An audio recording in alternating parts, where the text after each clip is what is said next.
Hello everyone and welcome to our special post-credit episode of Days Gone. Having just mangled that first intro, we're back in the shoes of Deacon St. John because in the final moments of our planned finale episode, we were told that there's actually a true ending and that ending is achieved by accomplishing a few more tasks, most specifically one of the ones that I enjoy doing a great deal, which is tracking down those NERO camps. Now, our quick end of game study seemed to indicate that there were about 4 NERO sites left to do. We can see a couple up here, which I never did quite figure out how to get into. The edge of the map is right there, and when I visit those sites, they don't seem to be particularly accessible. But we're going to jump up there, not before probably rearming and re-equipping.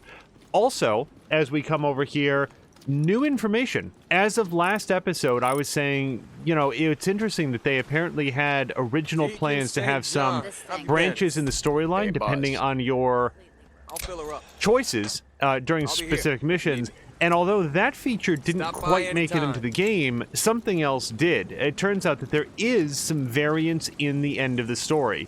Now, if you can't tell by this being a post-credit episode, hey, Deke. Pretty much everything that's happened in the story up until this point is fair game. So we're going to talk some about maybe some of the stuff that happened, and in this case that includes the fact that there's some variance in the end of the story based on not decisions that you made, but rather what your trust level was with the different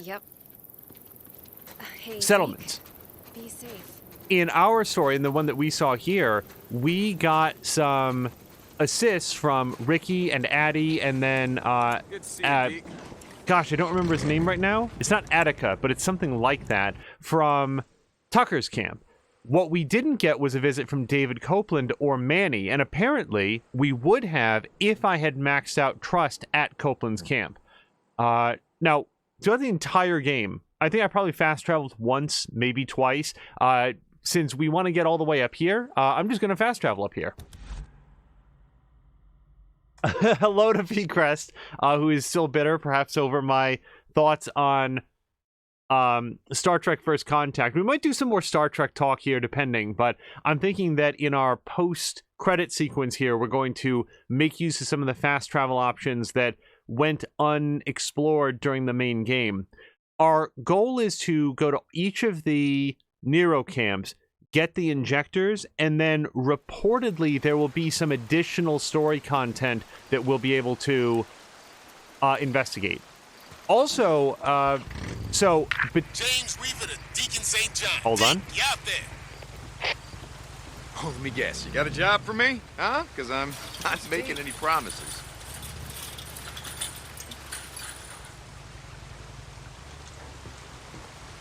That was neither a yes or a no, Weaver. Hello, Weaver? Come back. Okay, am I... No, I need to go forward. Okay.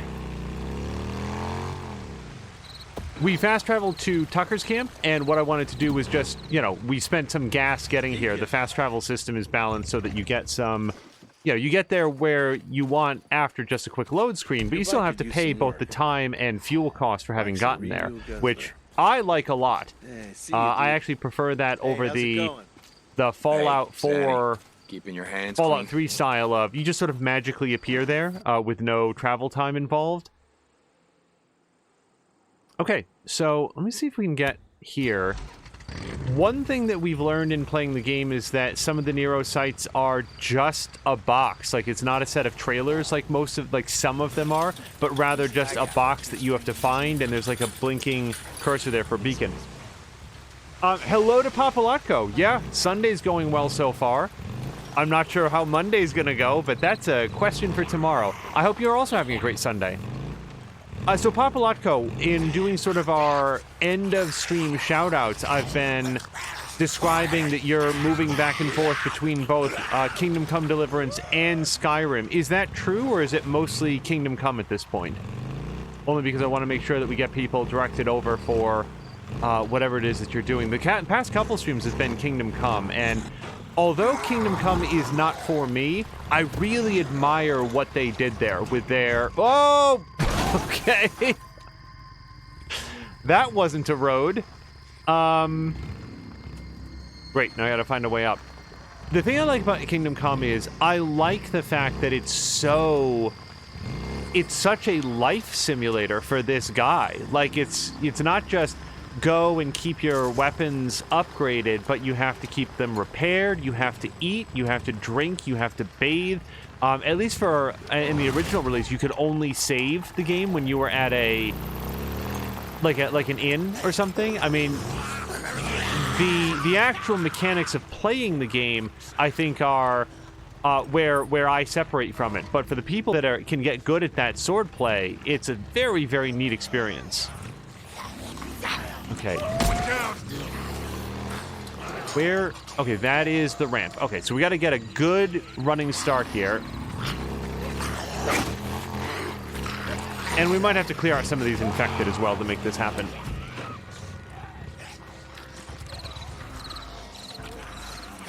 Mostly Kingdom Come. Gosh darn it. Mostly Kingdom Come because Skyrim is crashing so much. Which is, by the way, my... Right on target. Hold on. Okay, I kind of deserved that one.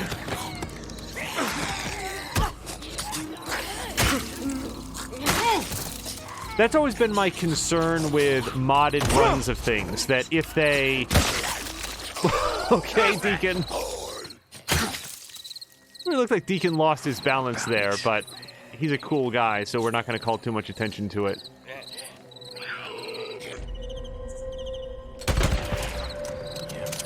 Yeah, I am at my... When it comes to mods, I am at my most comfortable when it is graphic-related stuff that doesn't otherwise impact the gameplay. You know, texture packs and so forth. That's not how to treat your bike, Deacon. Because, like, gameplay-related stuff, I find that sometimes it'll conflict with other stuff. Sometimes a new patch will come out. Okay. So, now, our NERO injector is apparently up on top of this hill. And if we can just find a way up, or mesa, whatever you want to call this, just find a way up, we should be able to grab it.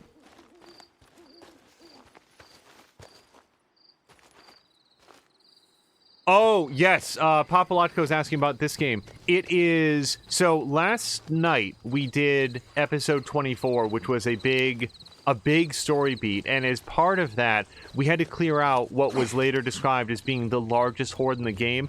Papalotko, it's literally hundreds of zombies running at you on a full sprint. There was probably a 15-minute segment where all I was doing was fleeing and shooting, fleeing and bombing, fleeing and crafting, like, just trying to stay one step ahead of them. It was very intense, and it was great. I would have liked to do it with more style, like, don't get me wrong, I would have liked to have found a way. Okay, hold on, we're gonna get some dialogue here. Another micro recorder. One of these is gonna explain what the hell you guys are doing out here. So, Doc, you hear what they found at Rebel Rock? Hey, it's a rumor. You're breaking protocol for even bringing it up. Oh, shit. Sorry, you will be if the CO hears you. Oh, come on, Doc. I gotta ask you. Is it true? Soldier. Come on. Ask me a different question. Okay, I get it. Hey, I think it's gonna be sunny today. Yeah. I think that's true. Jesus fucking Christ, you gotta be kidding me. Nope. So, gonna sleep better tonight? Now you know? Yeah, right. Rebel Rock. Yeah, I know where that is. West of Hot Springs, south of Patchin's Lakes. Here we go. That's it. May need to repair it. We took a... Yeah, well, we don't need to, but it's a good idea to keep your transportation in tip-top shape. Let's go. Yeah, I feel like if the... I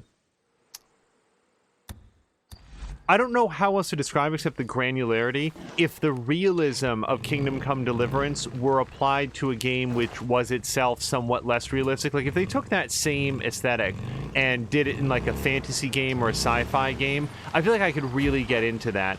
It is the... I think that I would be awful at the sword combat in Kingdom Come. I've seen people play it, and the way that the camera sort of moves around, I feel like I would bomb out real bad. So, Here's been the rub with this location. Here's where the NERO injector isn't. What the hell was that? What is this?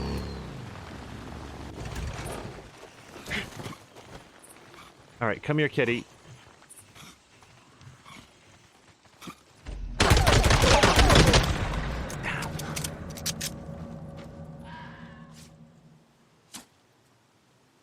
Papalanko, I'm curious if you are streaming today, because if you are at the time that we finish, hopefully we'd have a chance to toss over. I know that Mia will be streaming sometime this evening, but we certainly won't be going that long. Our goal is to sort of, you know, see what there is to see.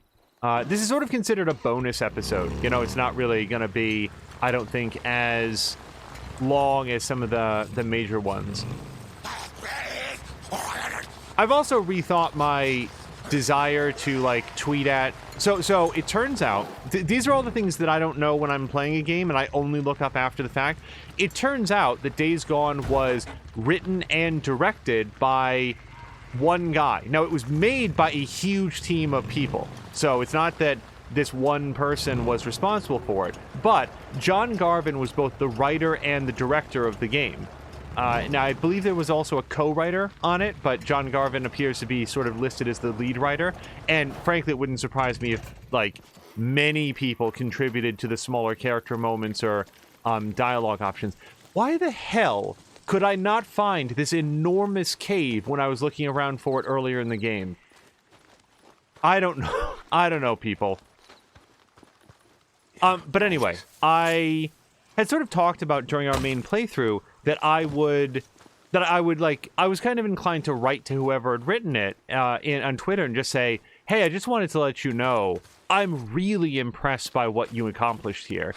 Then when it actually comes to, like, type the letters in, I just can't get past the belief that he doesn't care. You know, like, it was work, and there's probably a project. The thing about Days Gone is that this seems like a project that the people working on it really care deeply about. And in fact, here's another fact that I did not know. We started playing Days Gone here on this channel almost exactly a year after it came out, and they actually did a... actually, can I repair my... Yeah, let's repair the axe. He actually did, like, a Days Gone week where he did a bunch of, like, behind-the-scenes, like, Easter egg stuff that's hidden in the game that people might not have known. And some of it's super cool. Let's just pause for 1 second while we listen to this. Come on, pull back, pull back, pull back, pull back! What the hell is that thing? I don't know, goddamn scientist! What do we do? What do we do? Shit, you're trapped! Get back! We're trapped! There's no way out!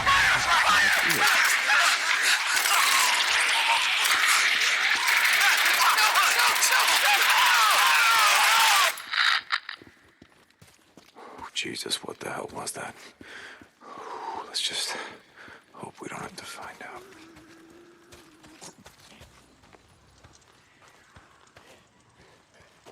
All right, we're just gonna leave that guy alone.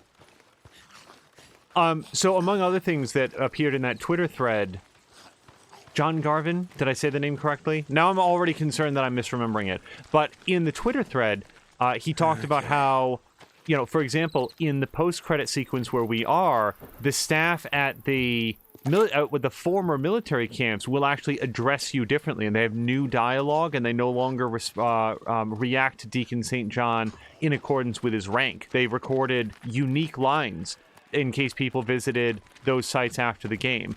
It was in that Twitter feed that I learned that there's some variance in the ending depending on which camps you got up to rank 3 with. So that's why I know the thing that I'd said earlier about... The poor bastards had anything worth looking for.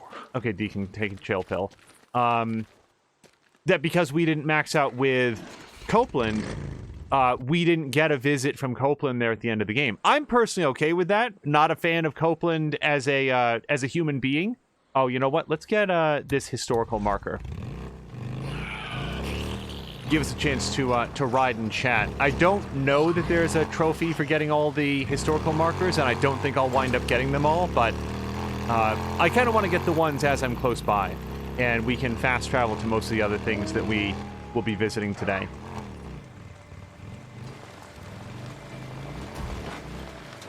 There's also a guy who was also tweeting at John Garvin and being retweeted by John Garvin, who's done a lot of cast interviews with people who were like voice actors on the game, and did one with the voice actor who played, or the actor who played Boozer. And it turns out, and I'm not surprised about this, but it turns out that Boozer is heavily modeled on the guy that played his voice actor. One thing that I didn't achieve clarity on in reading this is, did the voice actors physically get together and do some motion capture as well? Because if they didn't, they did a remarkable job of simulating like the kind of vocal inflections that you would get while, oh boy. So I'm not sure who among us are friends or foes, so we're gonna go with the ones that are.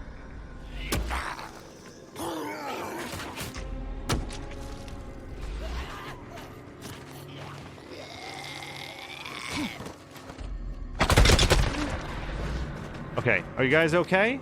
If you attack me, I will shoot you to death. Otherwise, we're good. Okay. Alright, we're gonna see if these folks come up here.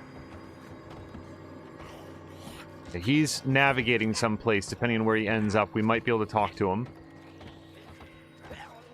Nope, not yet. We may also be able to talk to him if we eradicate any lingering enemies.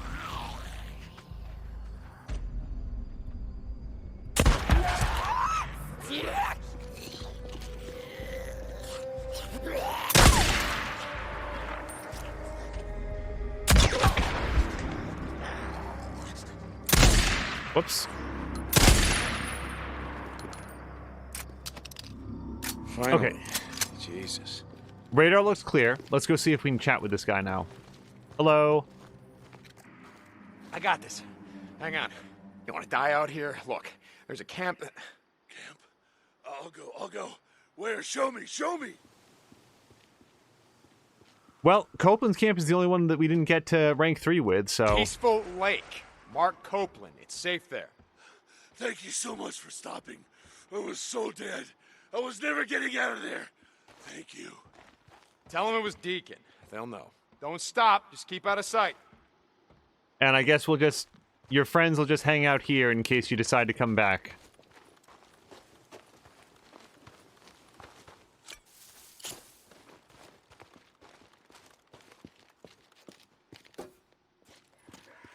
Alright, let's grab this historical marker, which is actually the reason that we came up here. Oh, also, a lot of the locations in this game were, you know, not just based on, but accurate replications of places in the real world. Including like the college, including the lumber yard. Apparently these are areas that... See, now, again, I feel like I'm forgetting the name. John Hodges?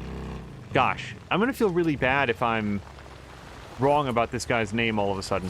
But it's all places that he grew up. Like, he grew up in this area, in this sort of like area of the world. And he talked about living next to that lumber yard and watching... I think what he called a wigwam burner. I don't have the tweets up in front of me, unfortunately, so I may be off on that. Do we want to go get this historical marker? A little bit.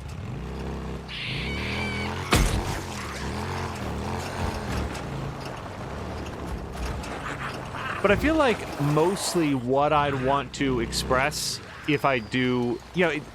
Should I or should I not tweet at a guy who probably doesn't care? It's the smallest problem of our age, for sure. But the one thing that I think that I might want to communicate that I think would make it worthwhile is just... I've played a lot of games. I'm familiar with the writing in games, and I feel like there's not often a lot of twists and turns that are gonna really catch me off guard. And again, it's just sort of exposure to the genre. Like, that's...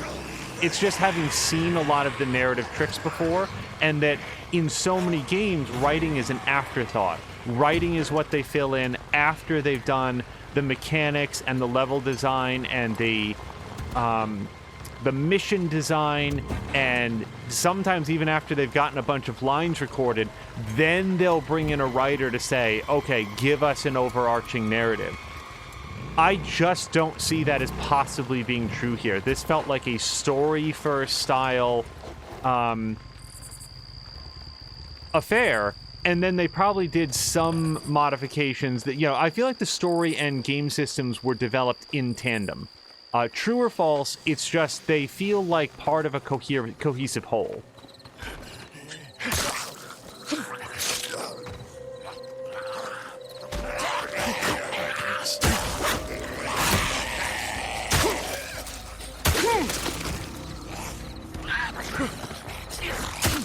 Was not expecting that guy to run up and just sort of like engage in a staring contest.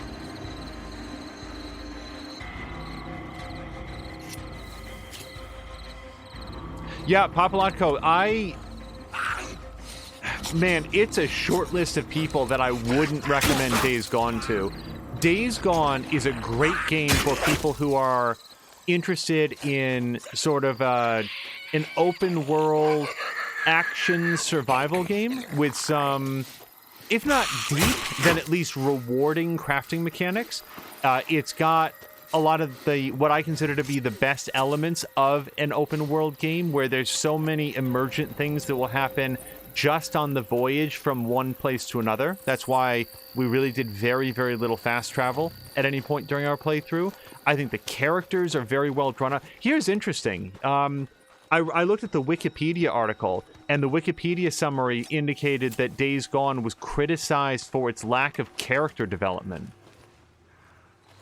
What the hell are you talking about? Who criticized it for that? And also, what are you expecting? Did you need to see these characters go to college and graduate? I don't... Like, the characters in Days Gone are, in my opinion, incredibly clearly drawn out. And one of the many things that I enjoyed about the game is that nobody was just a stock archetype. Every time I met a character and I thought to myself, okay, I've seen this guy. I know who Schizo is. This guy's gonna be a like a wannabe suburban gangster thug who doesn't actually know anything and is a big idiot, and he's going to be easily countered by someone who's as world savvy as Deacon St. John. And the thing is, he was none of those things. Well, I mean, I guess as Deacon put it, he did want to pretend like he'd been some sort of a gangbanger back in the day, but I would take that to be posturing as a mechanism to survive and to make himself seem tougher. Shit, Squatter Patrol. Where'd you get the Patrol. bike, huh?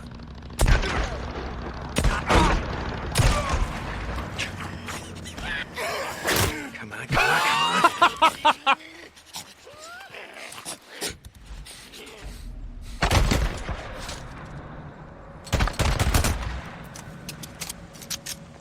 I went from satisfied that I hit him to angry that he rammed into my bike to delighted that he decided to die by just soaring into the air like Ash Ketchum.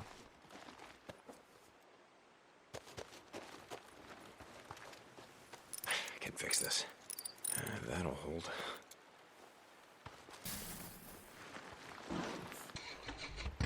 You know, here's another example. Ricky. I thought that Ricky was going to be, like, when I first encountered her, when we first met Ricky, I thought, okay, here's our tough as nails survivalist woman who has some sort of a backstory with Deacon and now hates his guts and is going to be... See if I can fast travel over here. Yep. Is now going to be sort of an on-again, off-again partner, but is otherwise going to keep Deacon at arm's length. And it was the exact opposite of that. She was the one who wanted to get with him, and what had been originally sort of pitched as, you know, hey, Ricky's off the market, she's in a relationship. In fact, it turns out that there's trouble in that relationship, and that Ricky went seeking solace in the arms of Deacon, and he's the one that turns her down. And they maintain a good working relationship after that. That, you know, it was a moment of weakness. They agree that this is not going to happen, and then they continue to work together like adults. Listen, we're just not at that place, and Like, I was expecting some relationship drama with Addie that I talked about earlier. That didn't happen. Addie is herself. Like, here's the thing. We don't get hours of exposition with any individual character. But what it did have, this was the pitch black of game plots to me, where nobody was who I assumed that they would be at the beginning. Everybody was presented in one way, and then as you got to know more about them, like Iron Mike, I started to touch on this. Oh, and sorry, because Papalotko, like, if you're gonna play this, I am talking a lot about story stuff here in the in what's I think is going to be our final episode. Who would have predicted, upon first hearing about Iron Mike and then interacting with him, who could possibly have predicted that that man's downfall was going to be compassion? That he was of the all life is precious, we can't afford to lose anyone, it is always us being humans who are alive versus them being the infected who, yes, are also alive, but, you know, it's us versus these feral humans, and we have to find a way to work together. And that he doesn't believe in corporal punishment, and he does believe in fair trials, and when he feels that Skizzo isn't going to get one, he does what he did. And like, the point that I was about to make in the end of, or like at some point in the previous episode, is if Iron Mike's downfall was his compassion, that's a good downfall to have. You know, that's okay. I'm not looking forward to dying, but if I'm going to die executing an act of kindness towards somebody, even if it turns out that they don't deserve it, I'd rather have that than, you know, a lot of the other ways that I can envision going down. I'm going to fast travel down to Diamond Lake.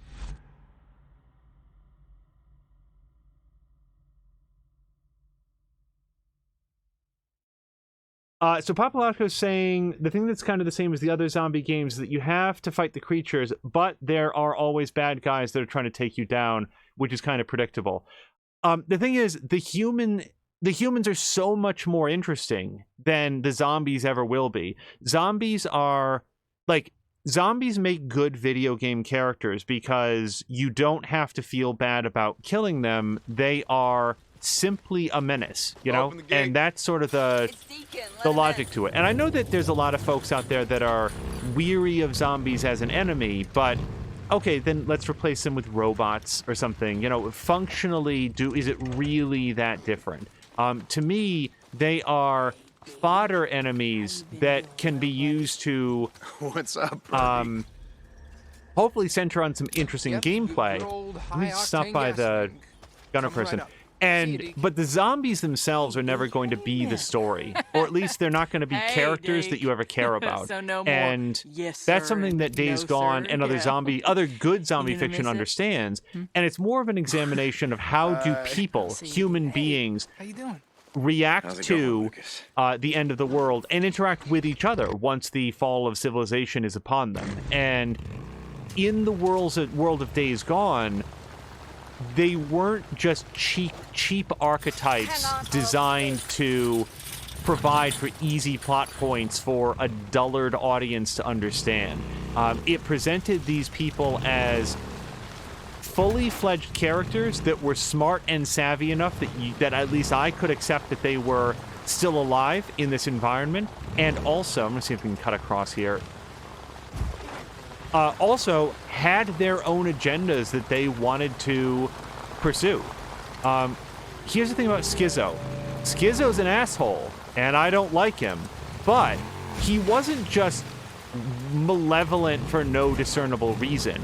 Skizzo, in his own way, was doing what he thought was right. He was very concerned about this immense threat from these lunatics that are, cutting up their own skin and giving up their identity and burning people with blowtorches. And Skizzo's the one guy, it feels like the one guy at Lost Lake who's like, hey guys, this is not a group of people that we can rationalize with. This is not a group of people that we can trust to uphold their end of the bargain. It's going to be us or them, and for our own safety, it has to be them. Schizo's, like, I personally don't think that Schizo's wrong. The way in which he went about trying to exact his What the hell is that agenda sound? was horrific, and he sucks and deserved everything that happened to him, but he was an understandable villain, is the point that I'm getting at. Hello to Alec Max.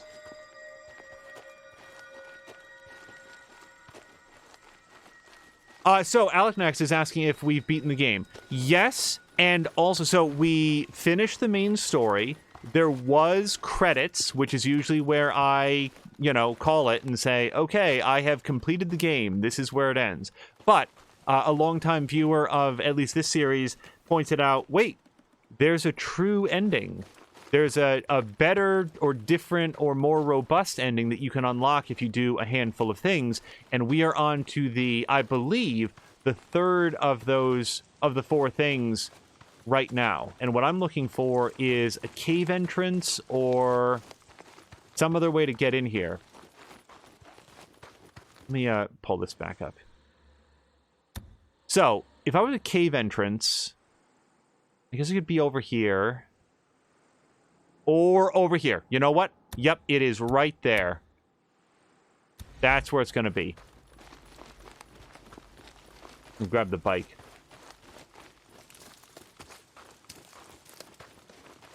So yeah, we have seen an ending, but apparently there's one more yet to go. Based on how it's been described in terms of getting it, it's not like a Persona game where the ending that you get is the ending that you get, but rather there's like a postscript ending. Crap. That's not... Let me look a little bit lower. No. Okay. That's not a cave entrance. So let me pop in here again. Maybe over here? That kind of looks cavey, doesn't it?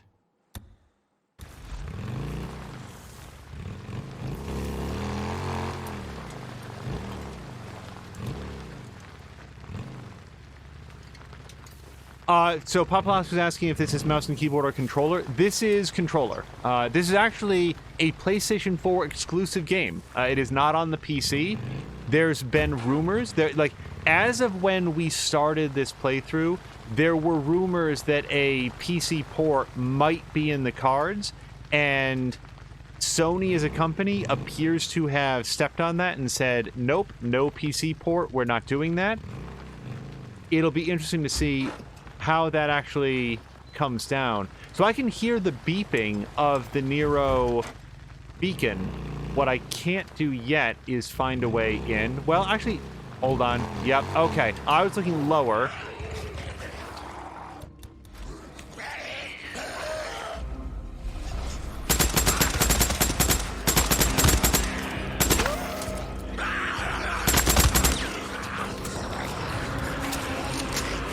Oh boy.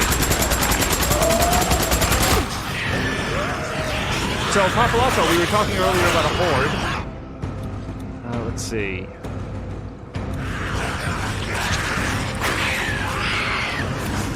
Their attention.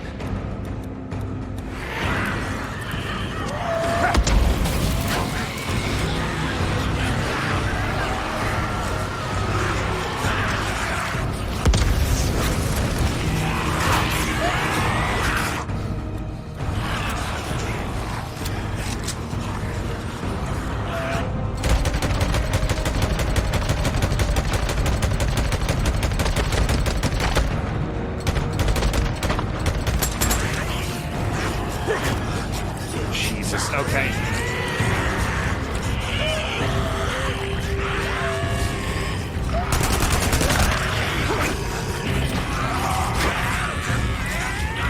Bullets. Very, very effective against individual infected. Less effective here.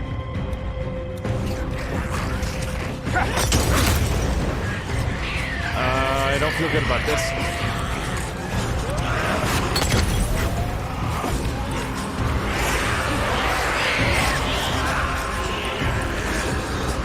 This might hurt.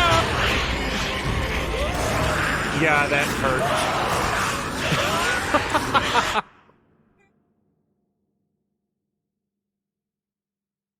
So that serves me right for making a lot of sound outside that cave, but then again, I'm not sure what else could have been done. Let's take a quick look. Yeah, so at issue is that I've really burned through a lot of my traps and explosives.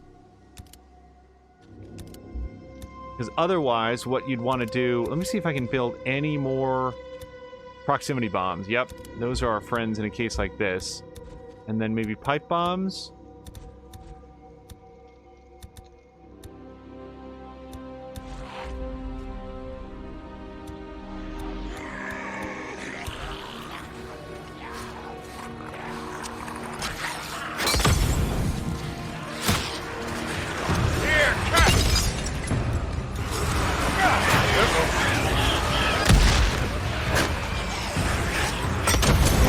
You fucking idiot. God damn it. I thought that was a pipe bomb, and I was throwing it down in front of myself with the intention of, you know, it would explode after I ran past it.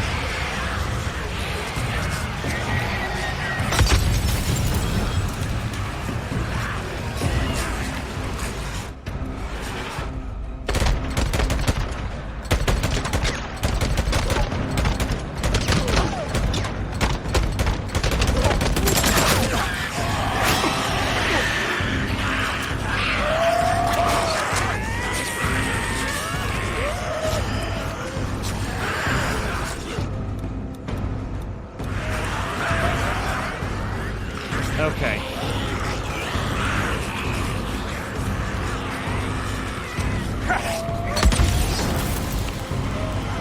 Like, that napalm gets... It's gotta get 45 of them, more than that. And it just puts such a little dent into it.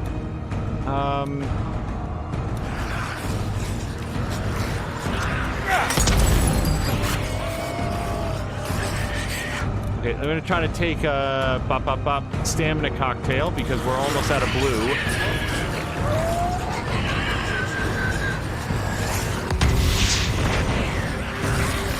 Yeah, see that? Regular Molotov's got like 2 of them. Not a great return on investment there.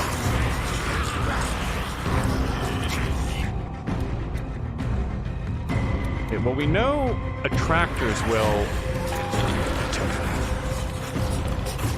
piss off a bunch of them.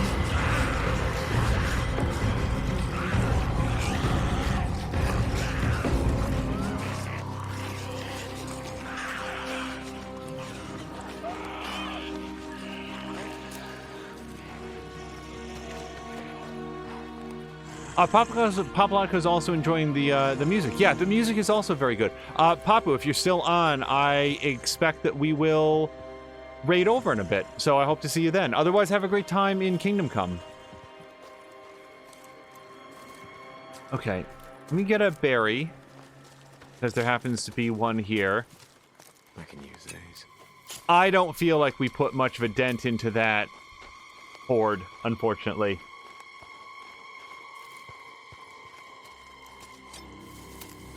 I feel like what needs to happen is... Oops.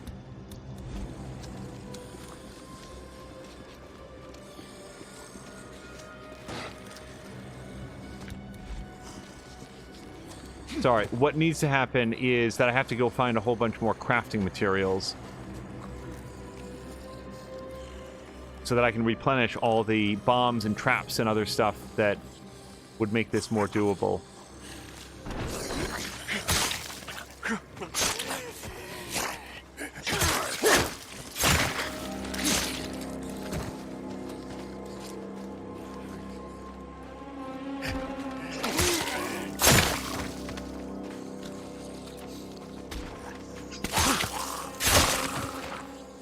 Do I figure everyone that I do this to is a bullet I don't have to expend, and it's one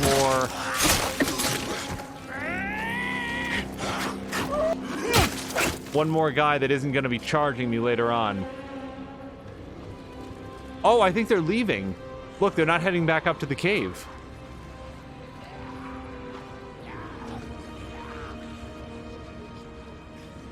So, quick question. If I use a suppressor and start, like, picking them off, are they going to turn and attack? Or even notice? Nope. Nope. Don't yell at me. Got you. Okay. Yeah, I'm kind of inclined to just let them go on their way.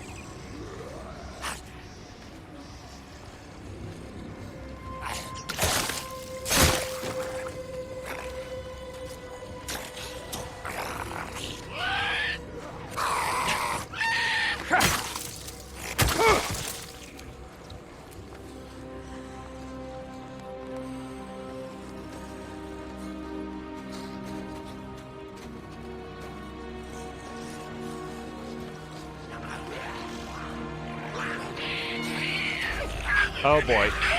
It only took one of them to turn around.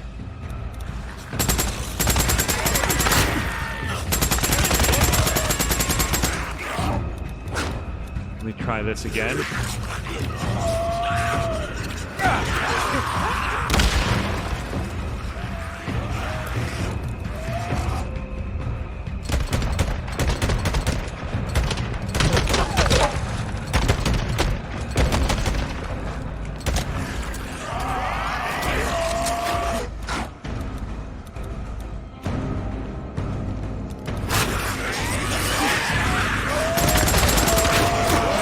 This isn't great. No, Deacon, go.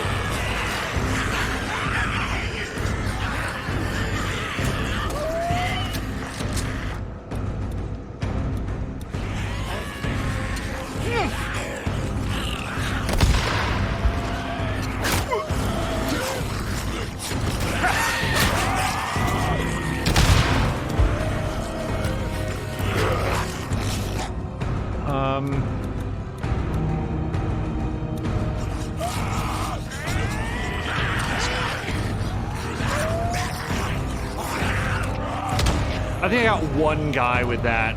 What a fail.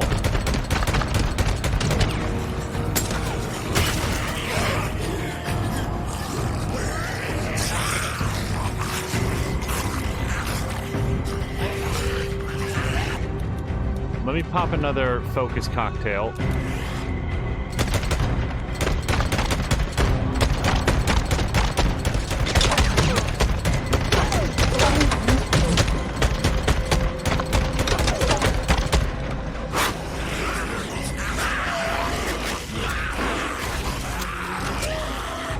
So a Rager Bear has shown up. It's not currently attacking me, but rather them. So I think we're going to get along okay. I shall call him Father Ted.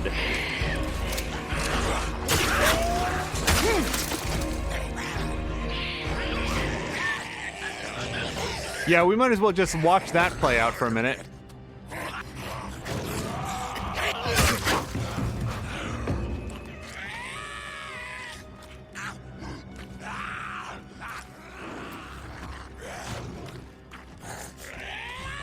Oh, I think Father Ted has come to educate us.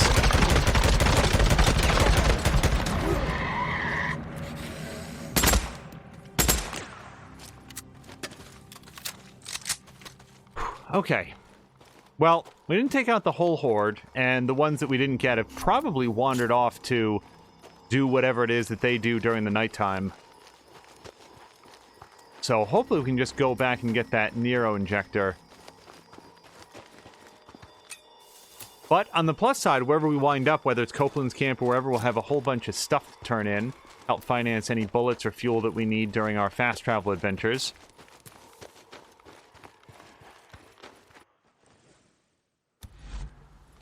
And I'm going to have to get real aggressive about searching any kind of... Okay, how do I get back up here?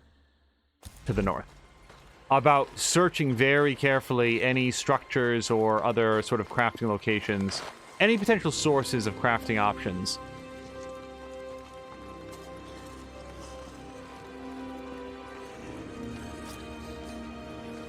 Yeah, they're all wandering off. I should probably just let them go.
if it weren't for the fact that there's such good rewards for defeating a horde, and we've put so much effort into defeating this one.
And this has to be most of them at this point, right? I mean, there can't be much more than a few stragglers.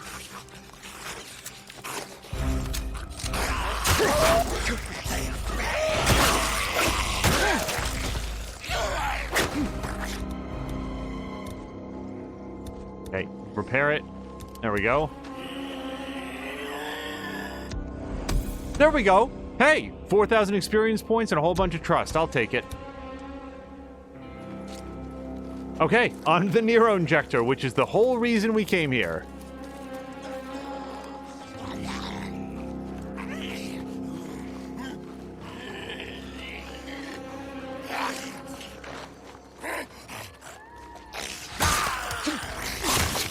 Wait your turn.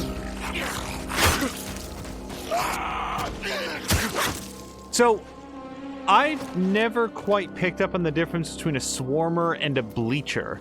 It's one of the, what I believe to be a subtle difference in the infected that I'm not sure. Are the bleachers tougher? Are those the guys that are more prevalent at night? The guys that are a little bit faster and seemingly a lot more resistant to getting shot in the head? I would sort of assume that at some point there would be a clarification on that, and it never really came up. Like, that was a swarmer, but I only know that because of the ear that we pulled.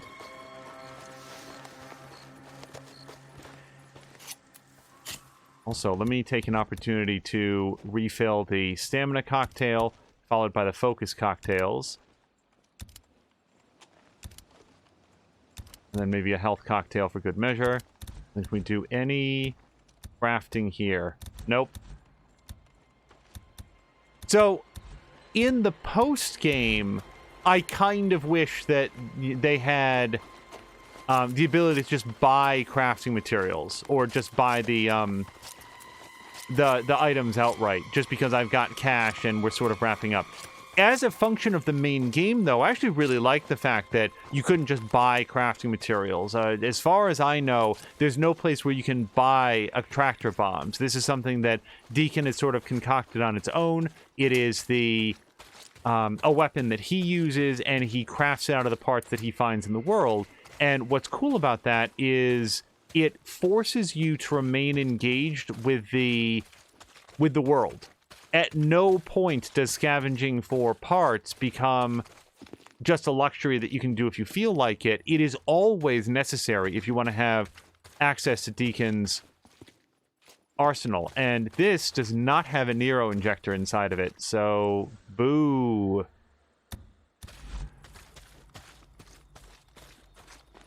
The whole reason I was up here is because I thought there was going to be a NERO injector in here. Let's ride around a bit and see if we can find a different cave entrance.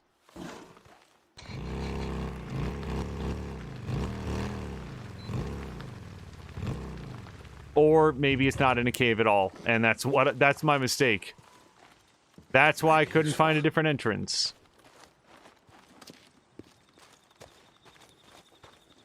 An injector. NERO had all the good shit. I think we're saying that a bleacher is one who bleaches, which is probably better than, like, collapsing stadium stands. I'd rather have bleach. Another NERO. Hey, Lieutenant, we're getting awfully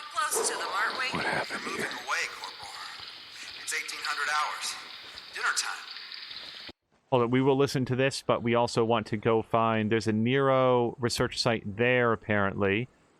Oh, and then there. So it was 4 or 5 instead of 4. They won't be back until morning. They're magnificent, aren't they? Sure, if you say so. Field note 1833. We are at designated site 217, Dog Prairie Cave. Picking up sample collectors leading to and from the cave entrance. Just follow the trail of shit, yeah? It's way more complicated than that. Early indications show that Dr. Anderson's theory regarding trail pheromones is correct. Homo sapiens mutans turba, or horde as the locals prefer, has evolved exocrine glands that produce a semi-viscous secretion transporting as yet unknown pheromones. Gotta say, Doc, you sound pretty excited. You don't get it. You know how ants, termites, bees, wasps, they all know where their nests are, how to find trails that lead to food. Sure. How do they do it? Do you see little road signs everywhere? No, of course not. They do it through pheromones, Corporal. The same chemical processes that tell them not to tear each other apart. So they shit everywhere and follow us now. Why do we bother? Come on, let's get these back to the lab. Another little tidbit that I picked up from that, you know, Days Gone week first anniversary Twitter thread was, I guess there is a specific ongoing storyline about a NERO researcher that is uncovered in those NERO recorders. I've listened to every one. I wasn't picking up on a single persistent character, but it turns out that there is one, and I guess it has some sort of a resolution or maybe a clue to some place that you should search in the world. The one tweet from the game's creator didn't, or game's director, didn't exactly clarify what the nature of the story would end up, but that's because he wasn't looking for people to be spoiled, just to know, hey, this is another thing that's in the game. At this point, we're close enough to this NERO site that I think we're just going to drive it instead of trying to find a fast travel nearby. So while we're driving, let's see if we can think of some more... Oh, I wanted to address something that I started to say and then got interrupted yesterday. I made a reference in Star Trek Voyager that, like, Neelix is dating a 2-year-old. That wasn't euphemism. Neelix in Star Trek Voyager is literally dating a woman who is approximately 2 to 3 years old. I don't... The Ocampa, I think? They live to a ripe old age of about 7 or 8, and therefore reach biological and emotional maturity within just a couple years of being born. And I guess this is supposed to be okay. But the thing is, even if you are physiologically mature after 2 years of life in the world, you're not experientially mature. And Kess, in this case, was lured into getting onto a starship with Neelix and leaving behind her entire species.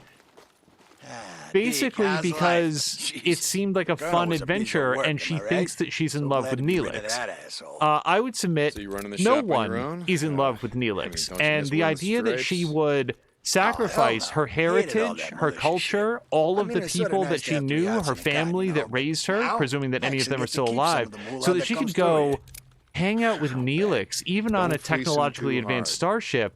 What, me? I don't understand what The Neelix soul was of fair thinking in commerce, even my inviting friend. her, The much less living allowing her soul. to come along. I would have said, listen, Cass, I care burning a about hole you, in so I'm your going to stay man purse here. or what? Or, I'm sorry, but Yeah, okay. we've been together for 6 weeks. That is Hey, Dick. the better I'm part of thinking he several wouldn't make it. decades in my species culture, and it's just not working out, and we got to go. Sorry. Yeah, the relationship between Neelix and Cass is, why am I here? Oh, yeah, also that. But the relationship between Neelix and Cass is, I think, unintentionally kind of creepy and predatory. That said, Ethan Phillips, who is the actor who plays Neelix, and this is really going to bother me because now I'm forgetting the name of the woman who plays Cass, but they're great together. It's only in the undertones of it that it's uncomfortable. In the actual portrayal, Kes comes off as a smart, directed, confident young woman who is absolutely certain of what she wants, and at no point, I don't think, is sad about the decision that she made. Boy, and she's like a really well-known voice actor too, and I'm completely blanking on what her name is.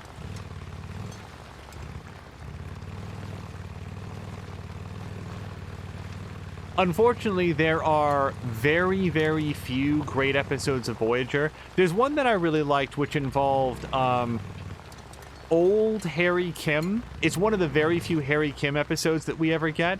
Harry Kim is an old man, or rather a senior officer, who breaks Starfleet protocols and steals a bunch of crew and technology in order to travel back in time and to stop Voyager from getting trapped inside, like beneath the surface of an ice planet in a situation where everybody dies. And it turns out that the backstory for this is Harry Kim was like in a shuttlecraft, like young Harry Kim in the time period of Voyager was in a shuttlecraft and flying ahead of Voyager and was supposed to feed telemetry data back to Voyager on this kind of risky, but let's go super fast for a while, experimental flight.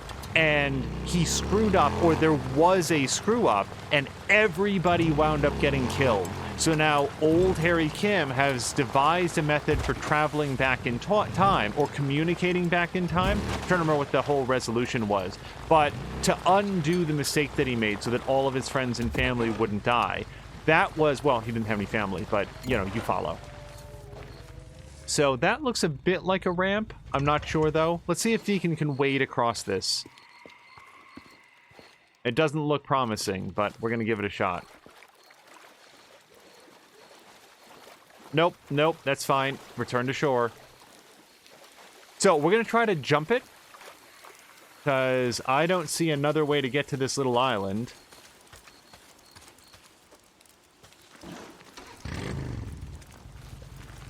And by the way, anybody who disliked Harry Kim as a character, like, I would just advise to, like, back down off of... And forgive me if I mispronounce this. I believe I've heard it pronounced Garrett Wong.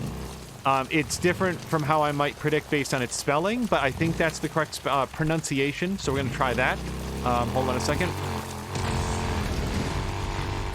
Okay, awesome. I don't know how we're ever going to get back, but that'll follow after we find the NERO injector here. Garrett Wong is a very good actor.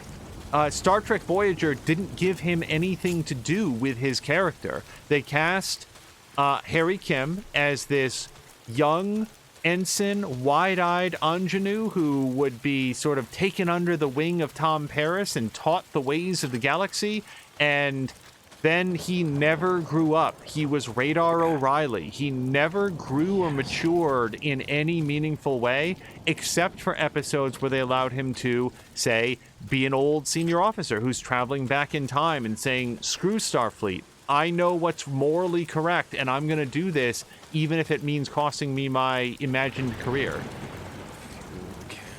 The problem with Harry Kim is not Garrett Wong. And the problem with any Voyager character was never the actor that played them. They had a stellar crew, no pun intended. It was, cast. They were really, really good actors all. Like, here's another random example. I described in an earlier episode of Days Gone that there's an episode of Voyager where Tom Paris and Catherine Janeway turn into salamanders and procreate. And it's weird and super dumb, but there's this one character moment that comes out of it where Tom Paris says, listen, the reason I was willing to risk my life for this, the reason it was so important to me is because I feel like I need to make up for the mistakes in my past. Well, apparently, none of that was in the original script, and that was Robert Duncan McNeil, and please forgive me if I'm misremembering his name, but he as an actor said, bro, you gotta give me something. You have to give me something to work with. This script is awful. And so they added in some additional like character motivation to try to explain why any of it happened. And that was the kind of cast that they had on Voyager. They cared about their characters and they cared about the work that they did. How much fuel we got? Enough to get back to base. Okay. Why, what's up? What are you thinking? Well, I was thinking about checking the traps over by Fuel Center. Oh man, that's way out of our range. Put it on the roster for tomorrow. Yeah, okay. Okay, and I think I do see a way to get back. Yep. Yeah, we should be able to jump this.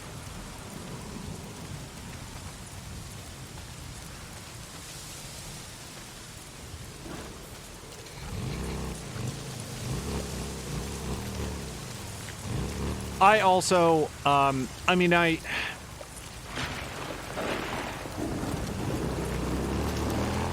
hold on. Okay, that was a cool little thing, like having to jump over and then find a different jump back. I kind of like that. So, we have at least one more, and then if this is not the last one, we'll look around. Can I fast travel to it or approximately close? Yeah, let's do this. Vcourse is saying that he's never watched all of Voyager. Well, the trouble with Voyager is that there's not a lot of it worth seeing. I have to imagine that there are lists that people have put together of, like, here are the essential episodes of Voyager, and I suspect it's a short list, which is the problem with Voyager. I will again repeat what I think is the most accurate quote that I ever heard of Voyager from Obscurus Lupa, who said, Voyager is a great show in every way except the show. If they had done in Voyager what they had suggested they were going to do, a crew stranded alone, questioning their Federation ideals and having to make compromises and hasty alliances and dealing with the consequences of their decision in this completely foreign part of the galaxy where the Federation doesn't mean anything and they don't have any backup or support, that show could have been really, really good. Here's another random story about Voyager, and unfortunately, as always in these stories that I remember mostly but don't quite remember the name of the person, there was a writer on Star Trek Deep Space Nine, and he was one of their like long time, like responsible for a lot of great stories and plots.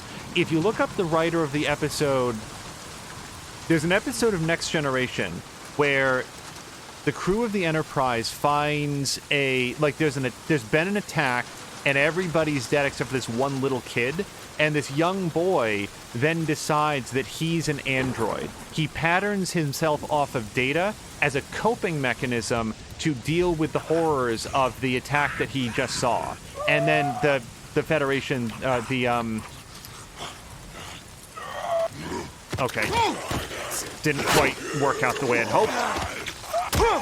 And then the Enterprise gets into like a bunch of trouble and shenanigans occur. But this is it's a good episode because it's got a deep emotional core of this young boy who's decided that he idolizes Commander Data and wants to be an emotionless android.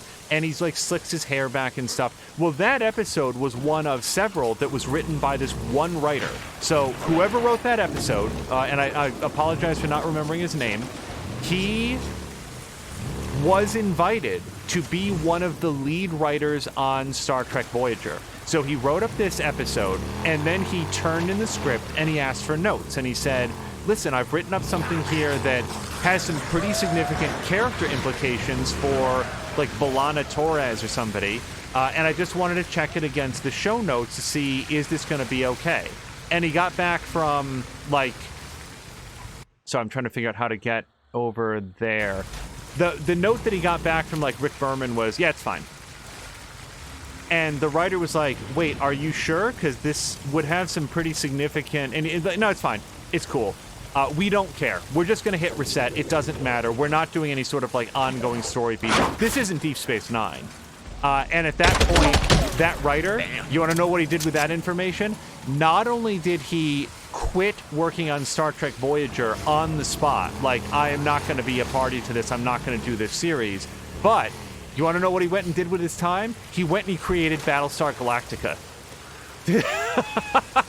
And so, also, if you look up, you know, the writer, the showrunner on Battlestar Galactica, that's what he went and did because he liked the idea of a spaceship full of people, smart, capable individuals who have ideals that they want to fight for, but are also stuck behind enemy lines in a desperate situation, having to question their morals and ideals. Sounds a lot like Voyager, doesn't it? Yeah, that show existed, and it was the Battlestar Galactica reboot that they did on Sci-Fi.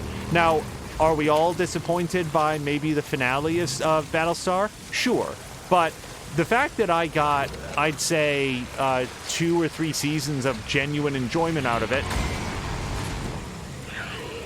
that doesn't go away just because I didn't like the very end of it. This seems bad.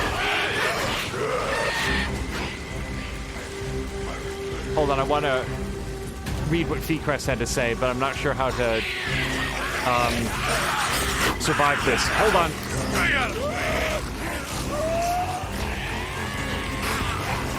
Okay.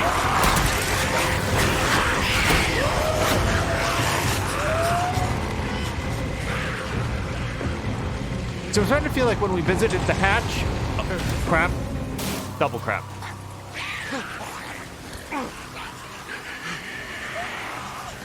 Pick it up. Get on. Drive away.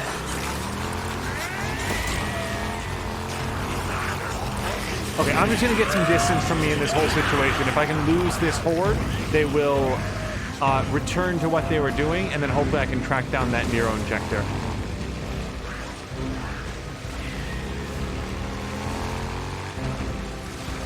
Okay, let's pull over.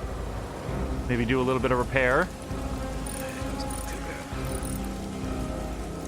Oh, that's the name of the episode that Feecrest said. The kid who idolizes Data. Hero worship is the name of that episode. Yeah, see, I can remember everything about this writer except for his name, which is not great. Ah, crud.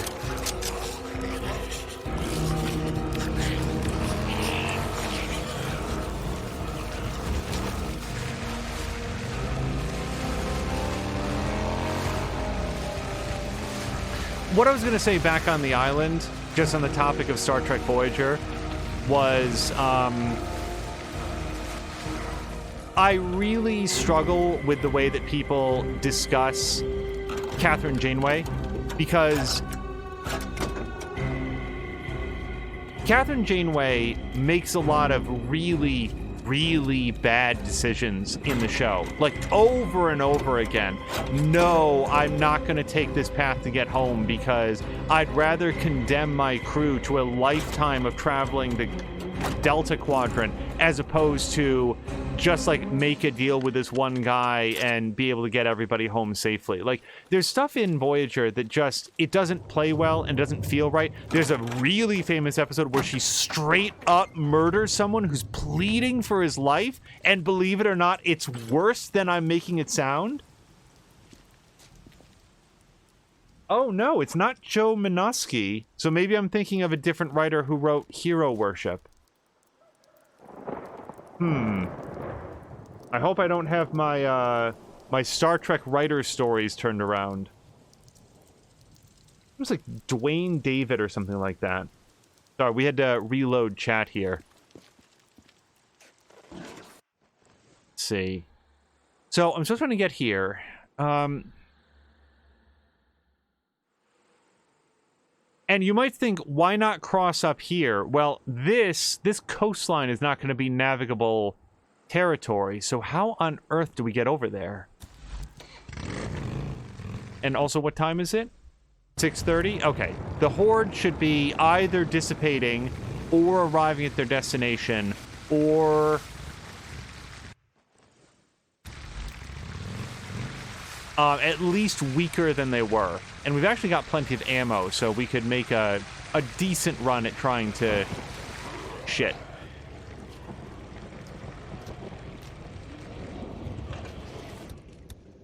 Let me look here.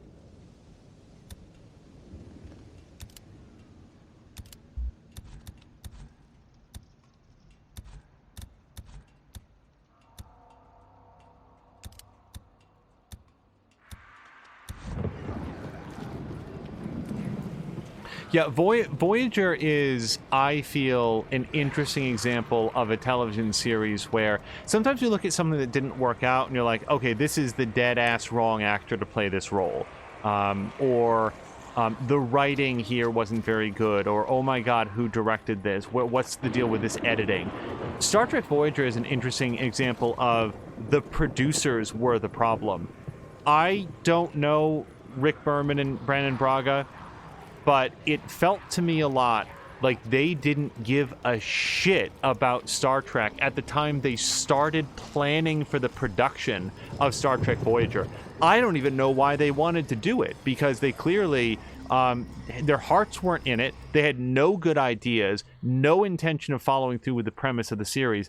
How am I going to get here? It looks like that you should be able to cross there, but the river's running so quickly. And clearly I'm not going to walk there.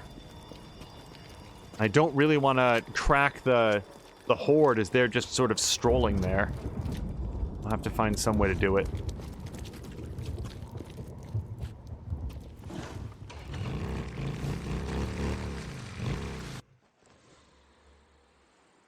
I can try to get around them. Although I'm just getting into the direction where they are headed, so this is an imperfect solution.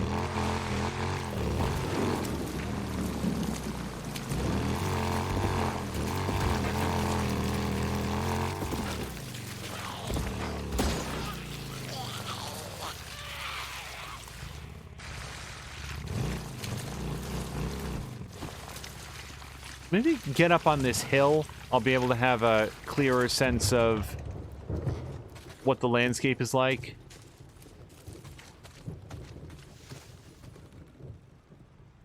Okay, so that helicopter is presumably where the NERO stuff is.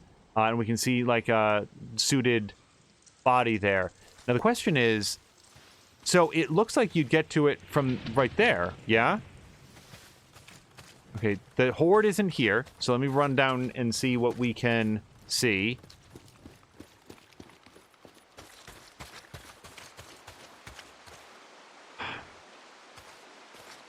I do not know how to get across these rapids. This looks rampy, but it also looks like I just crashed directly into that rock. The water appears to be too deep. Yep. Okay, so we jump it, or it's done. Well, let me go get the bike.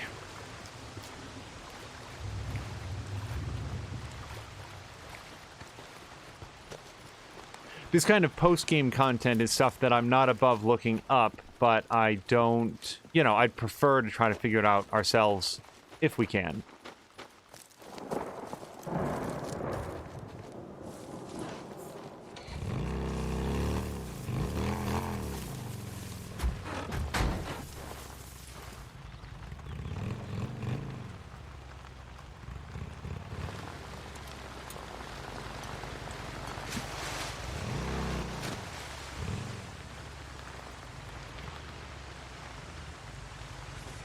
Like, I feel like if I just gun the engine, it's just gonna... You know what? I'm gonna quick save. How do you like that? Okay. Let's try it.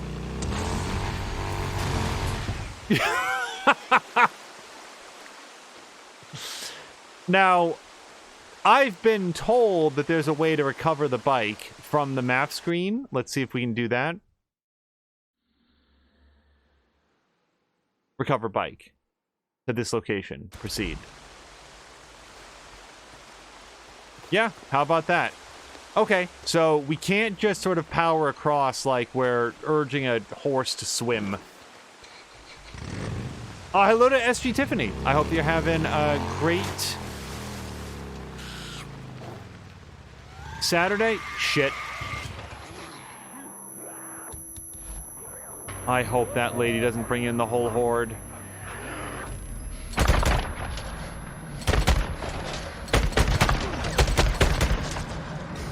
Tiffany, I gotta say that both myself, but also more than Amia and Feecrest and Fox Eyes, everybody really enjoyed your Division 2 play the other day. I think that Mia, either myself or Mia, somebody raided over, and we all got to watch a whole bunch of it. It was a lot of fun to watch. Apparently, I don't get to loot any of these bodies, which is weird. Oh, I'm actually full. I didn't know you could be full on bounties. Okay. I guess I should find some place to trade them in then.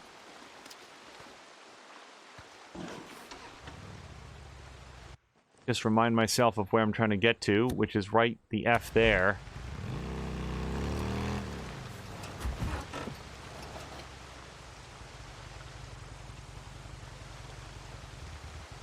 I don't know. The river is too wide here, and down here it's too deep. This is weird. So, what is probably true is that there's some kind of a subtle jump point that I'm riding past and not realizing. Could it possibly be that thing right there? The trouble with that jump is that it would require me to, like, speed up to it while in the water, and Deacon just can't get up to a high speed in the water. It's that rock right there, kind of ramp-shaped, yeah? I don't think that's it.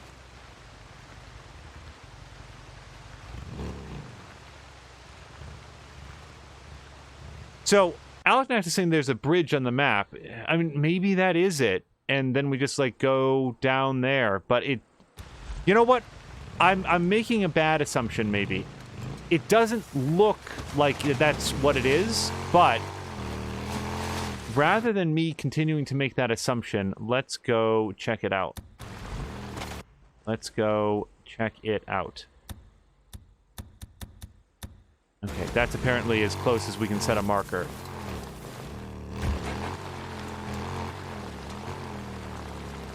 And on the topic of good Star Trek, frankly, I liked Enterprise a lot more than most people. I mean, it starts with the fact that I really enjoyed the design of the ship. Star Trek Enterprise, for people who might not know, takes place at a much, much earlier point than any previous series. They sort of reached the end of Voyager and said, hey, we've introduced a lot of technologies here, like ablative armor and transphasic torpedoes and other things that are going to be really difficult to work with in the future of Star Trek, so crap. Oh, it's just a big dead end. Okay. So they decided to do Star Trek Enterprise, and they set this back, 100 years before Captain Kirk and Spock. So this is now the earliest point that we've seen in the Star Trek universe, save maybe for, like, the time traveling in something like We don't mean you no harm, First Drifter. Contact. We were all drifters And too, I just like really you. like the way that they found ways to make the ship seem Like this. era appropriate while simultaneously not making it look too, like, anachronistic. Like, it's got lots of big knobs and buttons and stuff, but the overall design aesthetic of Star Trek Enterprise is it, and I've seen a lot of comparisons to this, it's like being in a submarine.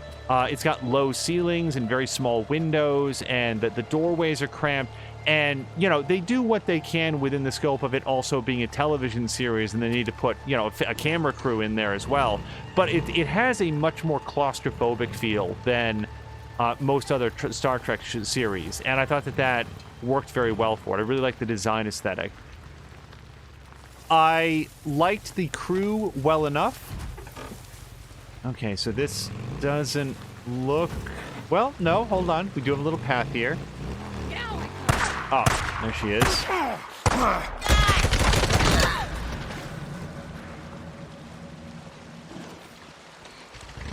The one character that I feel like really got short shrift on... Wait a second. Oh, I didn't cross the river. Okay, whoops. That explains why I am getting, like, walled off here. Okay, let me get turned around here. Not too deep. Not too deep. The one character in Star Trek Enterprise that I think really got short shrift was, I don't remember his rank, Ensign Mayweather, but he was the pilot of the ship. And that's all he ever was. I can remember maybe one episode about Ensign Mayweather. The actor was given very few episodes. It felt to me like he was sort of set up to be a Harry Kim style character where he was very, like, bright and... Son of a bitch! Yeah, Deacon, we're both confused by that decision. I'm still not on the other side of the river. Is there a way to the other side of this river? Well, not here. Alright, let's try to cross the bridge. Here's why I'm suspicious of the bridge working, because I cannot set a waypoint marker on the other side of this bridge. It feels like a no-go zone. But let's check it out. Yeah, so I'm pressing X to see if we can clamber up on, like... Yeah, this car? Nope. This van? Nope. This one over here, I can climb up on this one okay.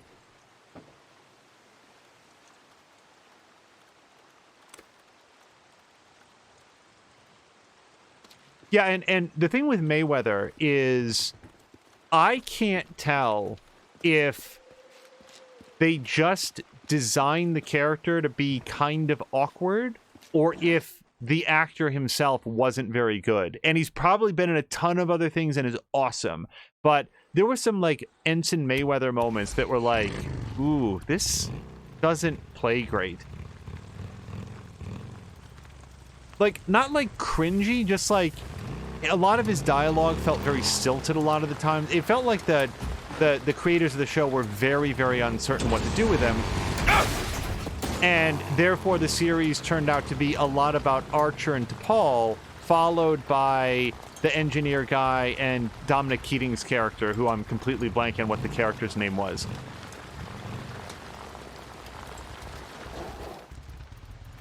I'm stumped, guys. I really am.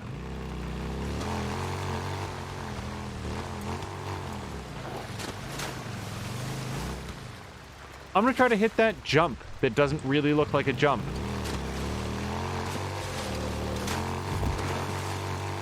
I don't think this is gonna work, 'cause I think the water is gonna slow us down too much. So, actually, on that note, let's quick save. But, sorry, because I wanted to talk about some stuff in Star Trek that's cool. Shit. Yep. It's pretty much what I expected. Let's see if we can make it back to shore before he freezes to death.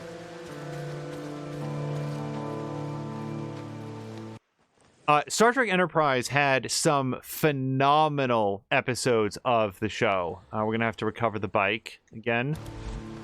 This mostly occurred in it was either the 4th or 5th season. I'm trying to remember how many seasons it had. But in the final season of Star Trek Enterprise, they were just like, fuck it. We're getting canceled. Clearly, there's no way to stop it. So we've got one more episode. We're going to do whatever we feel like. And man, they did some baller episodes there at the end. They did one of the best, like, evil universe episodes of Star Trek that's ever been. For anybody who, like, one of the many sort of, like, laughy and cheesy things in Star Trek is that there's an evil universe where everyone is... they're all still present, but somehow they're all wearing goatees, and that's how you can tell that they're from the evil universe. Well, many other episodes or series of Star Trek have sort of played around in this universe. Hold on, we just found it. Look at this jump. Okay, we finally found it. Hold on a second. Star Trek Enterprise did a visit to that evil universe, except if I remember correctly, the whole episode was set in the evil universe. This wasn't oh no, one of the good guys has crossed the dimensional barrier and accidentally... Oops. Hold on. Most episodes of Star Trek that occur regarding the evil universe is like, oops, a transporter accident. Now we're in the evil universe where everybody's evil.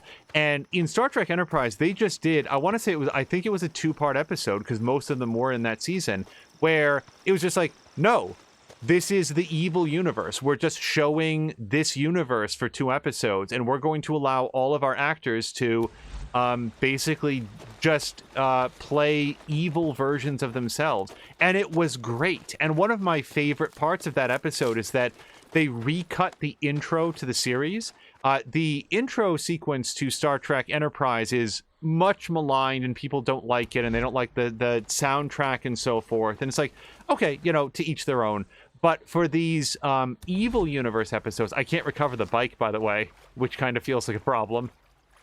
We'll deal with that in a minute. So, Fequest is saying Mirror Mirror. Was that is that the Star Trek Enterprise version of it? Because it sounds familiar. But they recut the intro. And instead of being this, like, Russell Simmons, like, it's been a long road. No. They have, like, this, like this dark industrial beat, and their entire intro sequence of, like, all of these great moments from mankind and its love of exploration and discovery, they're all replaced by, like, images of war and carpet bombings and marching armies and stuff. And it's great. One of these is going to explain what the hell you guys are doing there. Yes, NERO injector. What is it with you guys? Look, I work the same number of shifts you do, and you don't see me sleeping all the time. Yeah, your gear's not as heavy. Anyway, it was over 300. Did an infrared scan. Jeez, that a lot? It means each horde is growing in size. I mean, numerically. Man, can you imagine being in the middle of that? It makes me gag just thinking about it. It'd be like being in a mosh pit in July, only with a bunch of Alzheimer's patients who never wipe their ass. Why do I even talk to you? So I feel a little bit like we're trapped. Let's see if we can fast travel any place. We cannot, because we're too far away from the bike. And we ditched the bike in the water. Let me just double check. Fast travel would be here. No, fast travel would be here. Yeah. So it's possible that if I drown Deacon, I'm going to try to swim across. Because maybe we can recover it over here. Deacon, get some feet under you. Yes. Okay, hold on. All right, let me try to recover the bike here. Nope. What is it saying about why I can't? Cannot recover in current state. I don't know what that means. Let's try to recover it here. There's a nice flat patch of ground. No.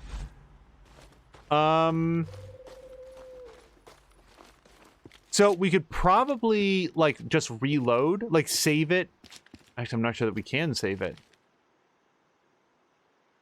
Crud. Okay, let me try to recover it here. No. Huh. Okay, if I wanted to save it, nope, because I have to be next to the bike. Do you think it checkpointed when we got the NERO thing? You know what? I think I'm just going to have to reload it and find out. Let's do a load. And we will reload it from... Yeah, that autosave looks pretty good.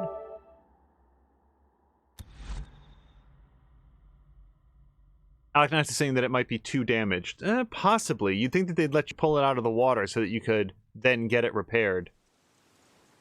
Okay, so the question is, do I... Nope, I still gotta go over there and get it. Alright, so we'll just be better about getting across this time.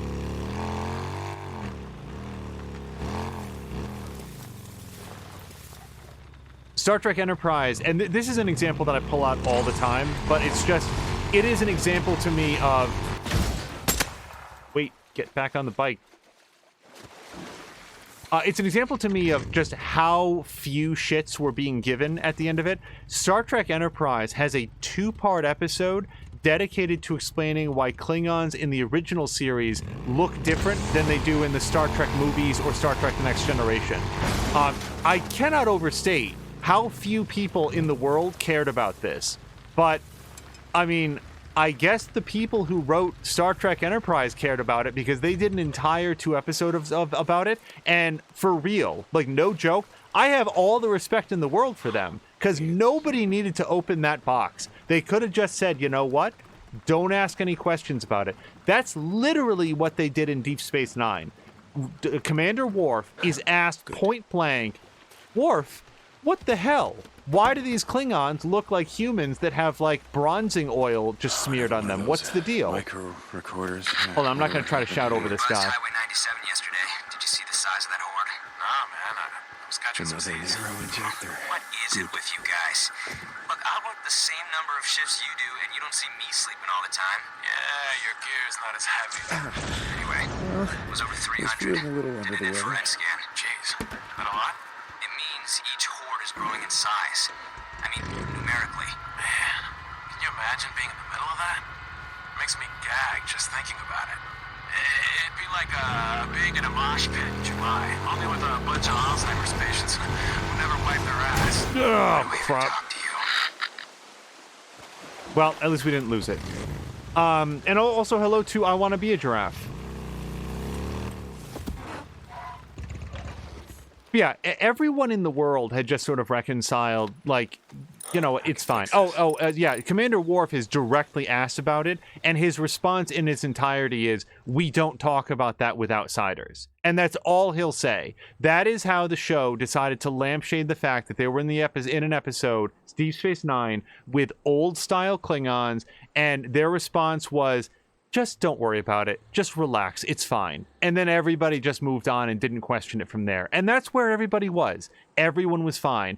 And then Manny Koto, who I believe was the showrunner over at Enterprise, said, no, no, we're going to open up this Pandora's box and talk about this some more. And they did an entire episode about it. One which I will be happy to spoil right now if anyone is interested in what the crap. Okay. So there's one more here. So let's fast travel while in combat. Who am I in combat against? Oh, that guy. I'm getting tired of you guys knocking over my bike. And by the way, the explanation they came up with was super cool. Like, just... Oh, okay. So here's what, because no one's gonna, I don't believe anybody is gonna go back and watch Star Trek Enterprise to, like, get this answer. So here it is. In the Star Trek lore, there's a period of time called the Eugenics Wars, which are not terribly well explained. It's kind of the Star Trek version of the Clone Wars, back before the Clone Wars were ruined by them making a movie about it.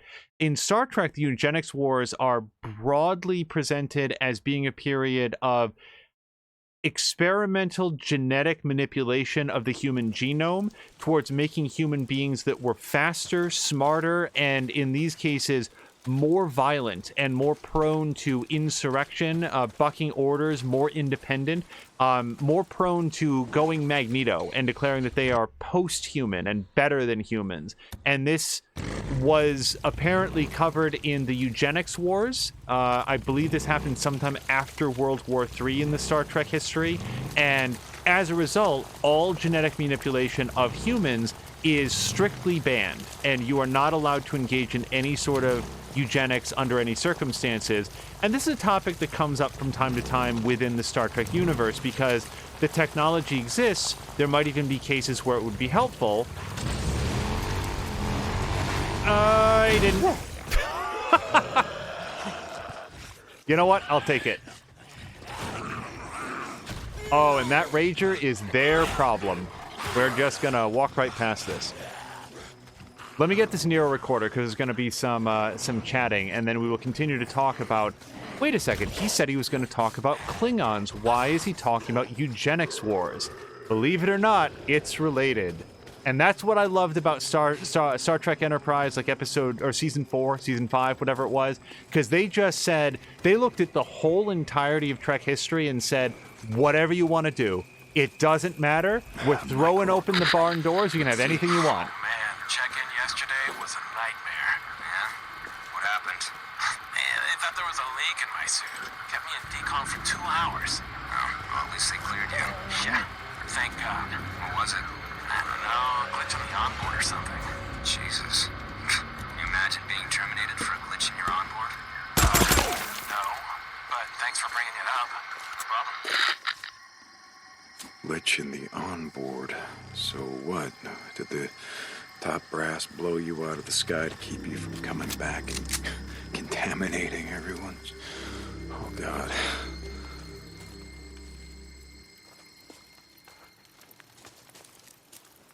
I was hoping to get a call from O'Brien. What I've been led to believe about the true ending here is that it in some way involves getting back together with O'Brien. So let's just take a quick look at the map. We're looking for white X's. If anybody has been sort of following along and like, what is he even doing? We're looking for any instances of white X's. And I wonder, there might be something... Yeah, you know what? We've never been in here.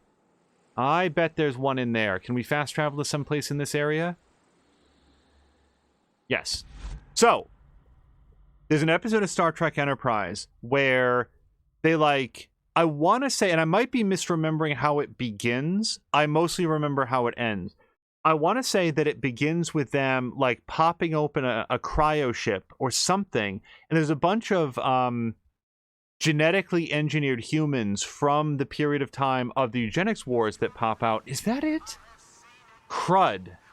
Now I don't remember how it ends. And you know what? Maybe I shouldn't attempt to do a recap of the entire episode. Here's what happens. What they explain in this episode is that Klingons found out about this, this human genetic modification program, and they started doing experimentation on Klingons with these mutagens that were designed for human beings. And they wind up creating Klingons... Wait, hold on.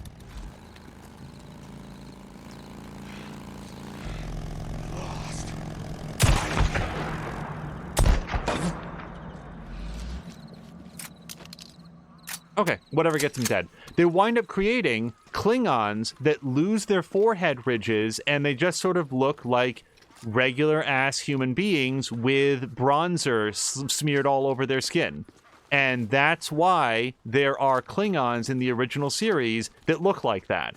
Those are Klingons that took this serum and became genetically engineered to look more human, and presumably also got superior strength and reflexes. Now, why those Klingons were able to get the shit kicked out of them by the likes of Scotty, I'm not sure. I think there's some explainer line at some point that they lost their genetic enhancements while still keeping their genetically modified appearance or something, and that's how they lampshade that. But again, it's mostly just in the audacity that they decided to tell this story, and that they found a way to tie these disparate elements of Trek lore together.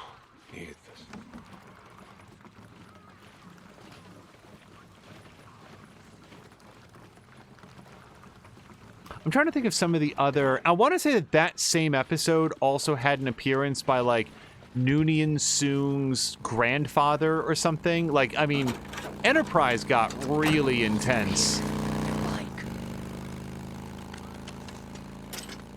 Oh, you know what? I hear a radio transmission as well. I'm sorry, I wasn't paying any attention to that.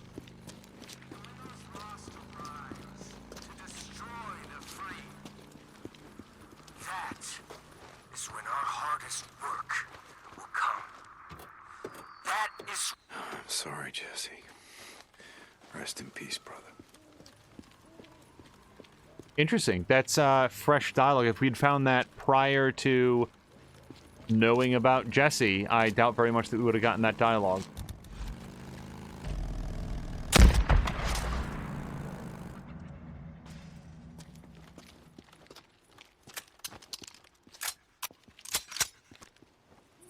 sabotage in this case is being used as a euphemism for recover all the scrap that you can.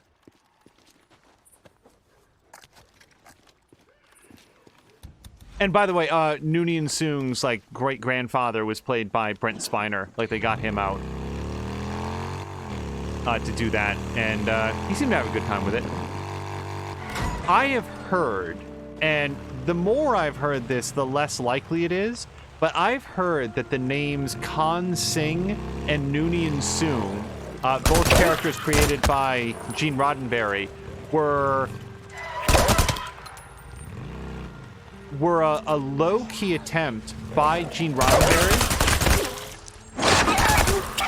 to reconnect with somebody that he had known in Vietnam. That he apparently... Goddamn rippers. He apparently had a really, really good friend that he had met either while serving in Vietnam or while... I think it was while serving in Vietnam.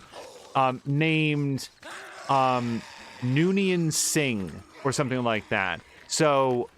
over his years of working in Star Trek, he created two characters in the hopes that maybe somehow, some way, this guy would get back in contact with him. So he created Khan Singh and Noonien Soong, two very similar sounding names. Now, this story may be completely apocryphal. I'm not presenting this as fact. It's just something that I've heard said about Gene Roddenberry. We need to find a way into this Ripper camp. And we're actually mostly here to see if there's a NERO injector present. How did I come here? Oh, I was going to say, how did I come here and find that, but not the Ripper base that's right next to it? And it turns out I didn't find the Bunch of murdering assholes. historical thing either. Get out of here alive. All right, so we're going to get Suppressi.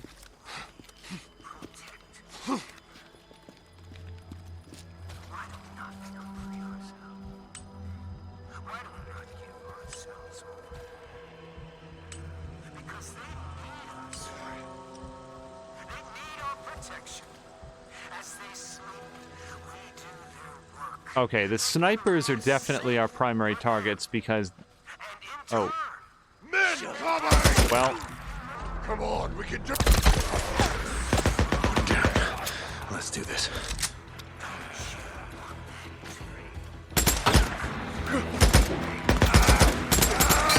Three brothers and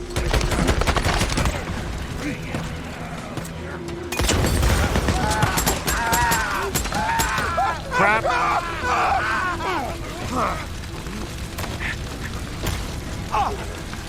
Roll. Deacon, for the love of God. Okay.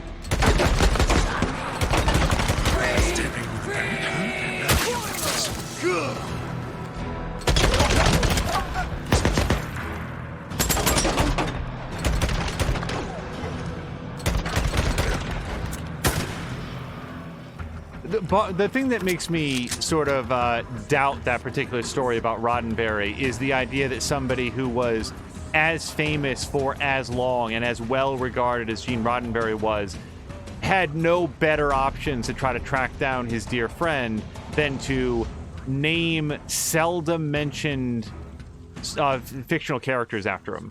You know, it just doesn't make a lot of sense. Oops.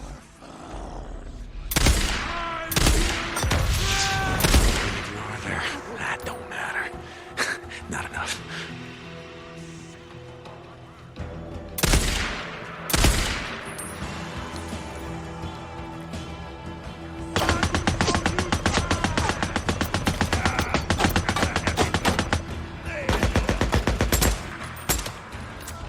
Crap. Yeah, believe it or not, we gotta kill the flaming guy first because he's gonna run right up and just give Deacon a great old hug.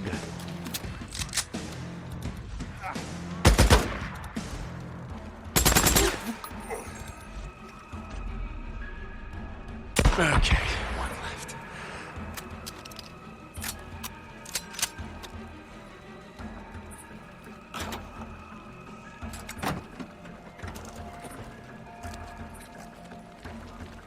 There's at least one more sniper, because I saw two targeting beams.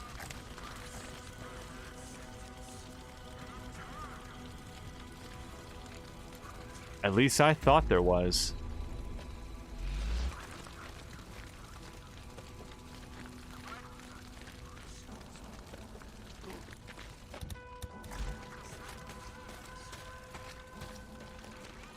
Here. Is that it? Is that all you got? Yeah, that's what I thought. Next time you set up an ambush, don't pick on the wrong guy. Well, we look like the type to have an underground bunker. Yeah? Oh, you know what else? I need to stop at a locker and get the crossbow out because there's a trophy, or at least I believe there is, to kill at least one enemy with every available type of crossbow bolt. You know, I can repair this. And we have all the different types of crossbow bolts. I just need to go make use of them. Let me just... We can't do any crafting for the crossbow bolt. Sorry, for the crossbow, unless we have it.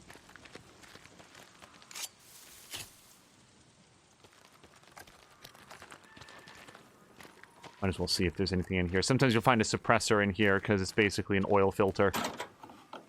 Alec Nax has asked in a previous episode if we're going to stream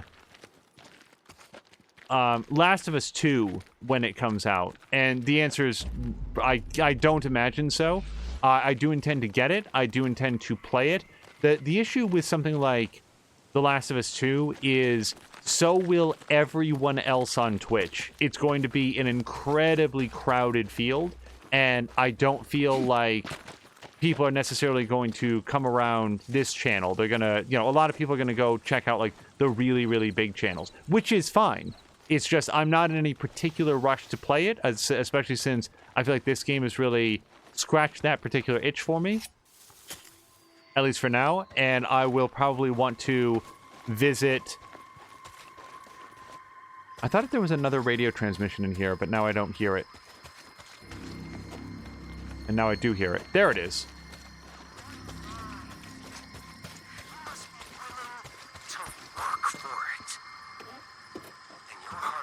Jesse, I am so sorry for what we did to you, but you just gotta shut the fuck up.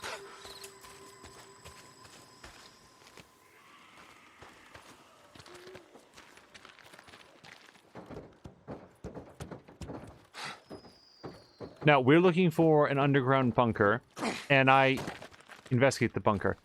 I'm not sure exactly what it is that unfogs like an area of the map, but I do believe that doing things like the bunker and the camps assist with that. This is outside the search radius.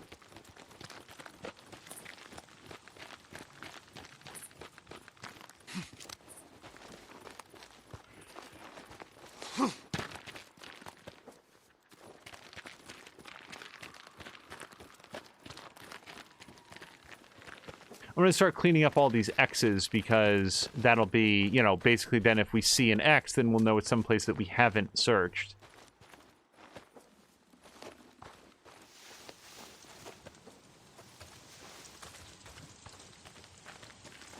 Search back this way. There it is. Okay. There it is. Down the hatch.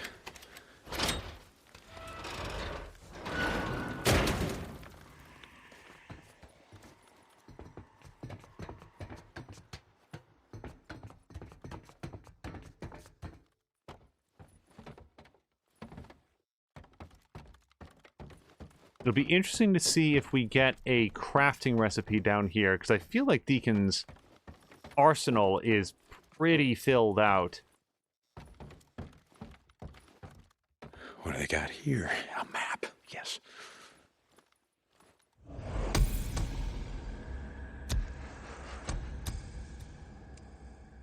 Crafting. Hello. Yeah, he says crafting, but I don't think we actually got anything. Now, there is a weapons locker here, I think. There it is. Yeah, so we're going to, unfortunately, sadly, going to have to say goodbye to the really cool sniper rifle. Or actually, that's the one that I've been using. So that we can switch back to the drifter crossbow. And now we should be able to Yeah, I definitely want to get an incendiary bolt. I'm pretty sure that we've used it to kill somebody. Poison bolt. Regular bolt. Residue bolt. And then finally... Crap. Yeah, I'm gonna need enough gunpowder to make an explosive bolt. If we're gonna get that achievement.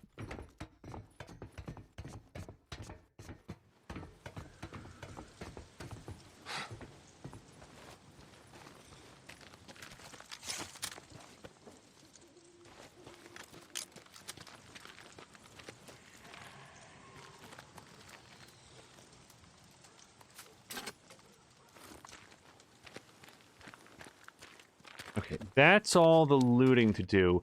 Now, yes! Haha! There is a NERO research site here. And that's the whole reason I came here. Because I was like, well, I'm pretty sure that I'm missing one. Do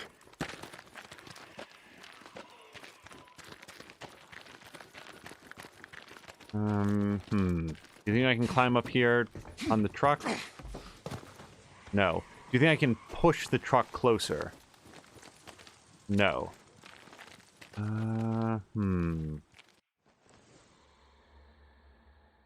Looks like there might be another way over here. What is that, northwest-ish? Or another way down here. Let's follow the direction that Deacon is facing.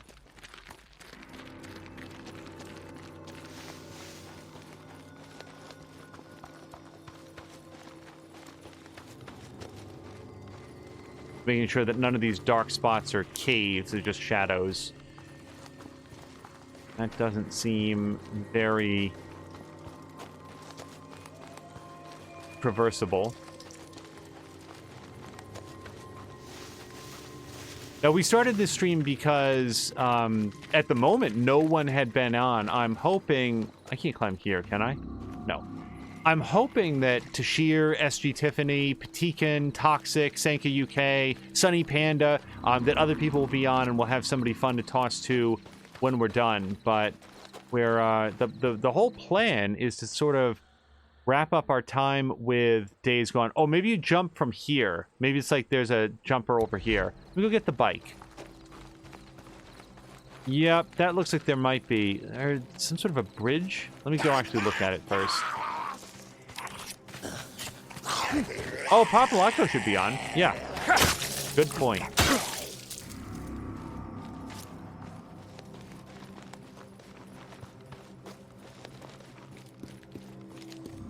Okay, I was thinking maybe we could teeter our way across on that narrow beam, but doesn't look like it. However, here, we might be able to jump it. This might be a jump that we can use to make it across. It looks a little bit far, but if that bus in speed could jump that gap in the highway, I think we can make it.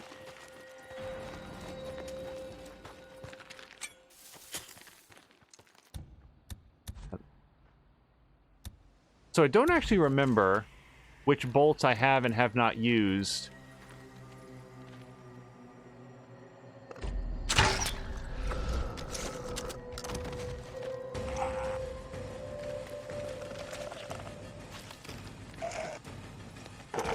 Oh, that didn't kill him.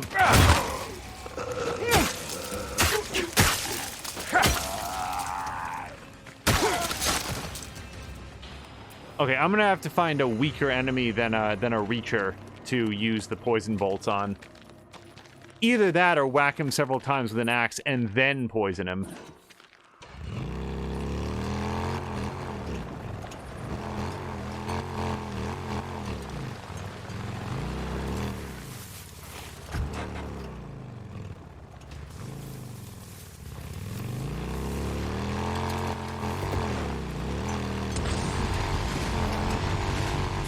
Oh, yeah.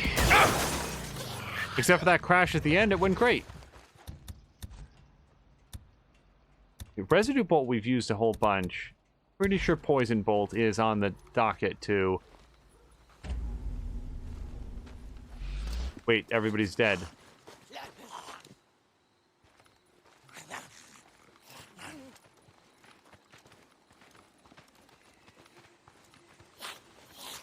I really need him to stop moving for just a second. There we go.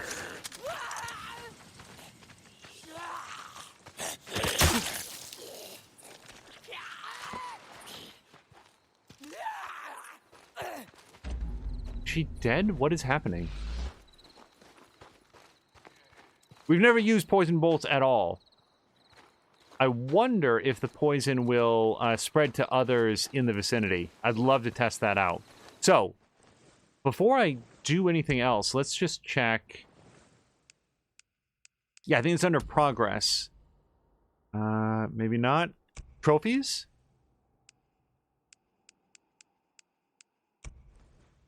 Okay, here it is. Kill an enemy. So it's the second row, second from the bottom. Varieties of Spice of Life, kill an enemy with every type of crossbow bolt. The fifth one there is explosive bolt. And I know it is because we've never fired one. So if I can find just a little bit of gunpowder, then we'll be able to get that trophy as well. Haven't really been doing a trophy run here, but I figure that one is well within reach, and we're just missing a little bit of crafting to do it. Yes, NERO injector.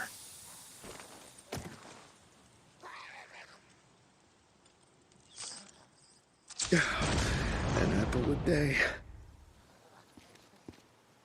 I don't think there's any other pick-upables. And still, at this moment, no call from O'Brien. So now I'm concerned that there's yet another Needed this.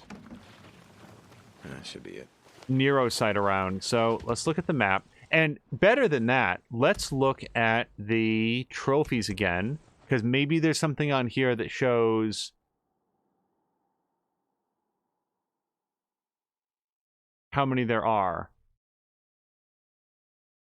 Oh, we got over 50% of the collectibles. That's good. Accumulate 10 minutes of drifting while on your bike. I've only got 2 of those. So, I don't see anything else in here.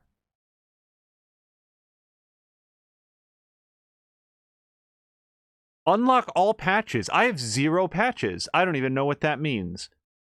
I'm looking for unlock 45 skills. Yeah, we might get that. Knock down 12 anarchist Karens. I thought it was up over 8, but I don't know. I wasn't counting.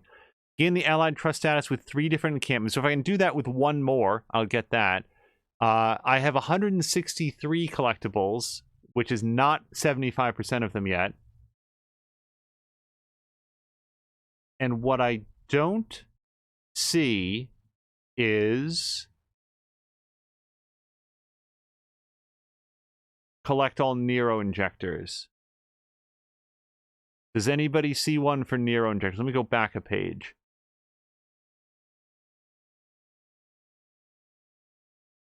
You would think that there would be one for NERO injectors based on every other collectible, although maybe that just falls into the category of collectible.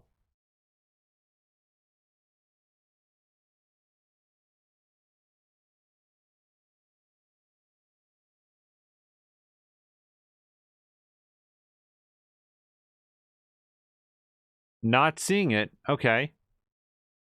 So Golden Boy has earn your first gold medal in a challenge. That's interesting because I've never seen a challenge and I'm not sure what that would be. Spend 3,000 credits on your loadout. Also makes no sense to me. Is there like a multiplayer mode in this that I've completely overlooked?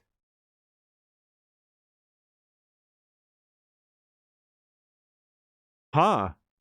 Yeah, there's some stuff in here that I'm unfamiliar with. But none of these things say how many NERO injectors that we've got. Maybe it's under collectibles?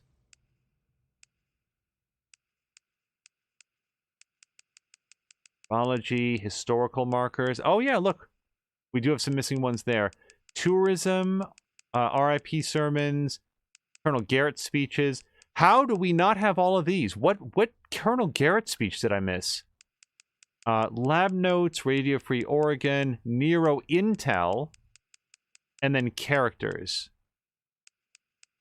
But no NERO injectors. All right, well, let's look at the map. There is this section here in the middle. I sort of took that to be an impassable mountain because we've ridden around this, but I guess hypothetically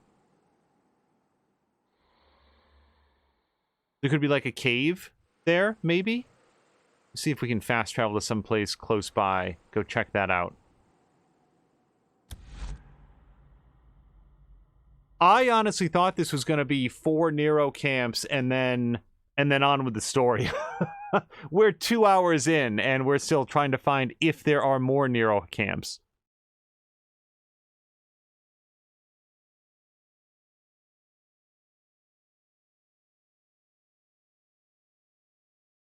So, I mean, there's going to be a little bit of driving here. I might as well talk about earlier in an episode, as VCrest alluded to, I expressed my discontent with the movie Star Trek First Contact, and particularly the way that it introduced a Borg queen into the equation, and how I didn't feel like this. I felt like there were other imaginings of this canon that I thought worked better. Here's the thing, and you know, because it's not fair to say, well, Star Trek First Contact didn't match up with this non-canonical book that I read, so therefore it's not as good. I really wanted to shoot that thing, but whatever. Here's the thing about Star Trek. Star Trek is, unlike Star Wars, unlike Battlestar Galactica, Star Trek is very much a show in the old style of science fiction, which is, it's a science fiction veneer painted over stories about human morality and our modern day world, where the aspects of humanity or society that we want to discuss are represented by basically aliens. So instead of having, say, a sect of humans that are hardcore capitalists, you introduce the Ferengi, which is an entire race of hardcore capitalists. And basically every major species in Star Trek break down, you know, along some sort of way here. The Vulcans represent intellectual curiosity with a complete divorcement from emotional attachment, for example. They are the aspect of the Federation that is interested in scientific inquiry, but in a very cold and calculated way. And this is explained in universe by, well, the Vulcans get really sick. Like, they actually have a psychological aversion to emotion, and it can be actually very dangerous for them. So they paint in this backstory, but ultimately the Vulcans represent, here is scientific discovery and intellectual curiosity at the expense of any other aspect of humanity. And then you have the Klingons, which is this fascination with warrior culture and honor and the value of combat and settling your differences through sometimes extreme levels of violence. And what is honor? Is it when you win at any cost? You spring out of the bushes and stab a hated enemy in the back and win victoriously with minimal danger to others? Or is it facing a combatant head on in like an organized duel? Like what is the meaning of honor? And when the world of Star Trek wants to explore this concept, they bring in a bunch of people with Klingon foreheads to have this debate for the benefit of the audience. The Romulans represent authoritarianism and secrecy and xenophobia. The Cardassians represent fascism and espionage and governing through fear. Every race in Star Trek has some aspect of this to them. The Borg were, I think, pretty clearly... Sorry, I'm looking to see if there's any other areas to check here. I guess we'll try to ride down there now. I just found a bunch of caves up here, and it wasn't really any great shakes. Well, let me go look up here before I leave. The Borg were introduced as, I feel like, the Star Trek version of late-stage Out here there ain't communism. nothing but murdering drifters and raiders. Well, that's not going to help me. He's just going to be pissed off at me. That was a residue bolt. In a moment, he may or may not start attacking his friend. Something's here.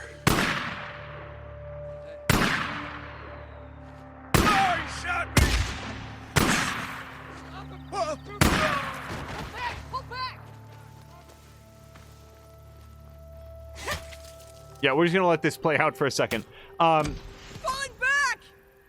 Oh, look at that.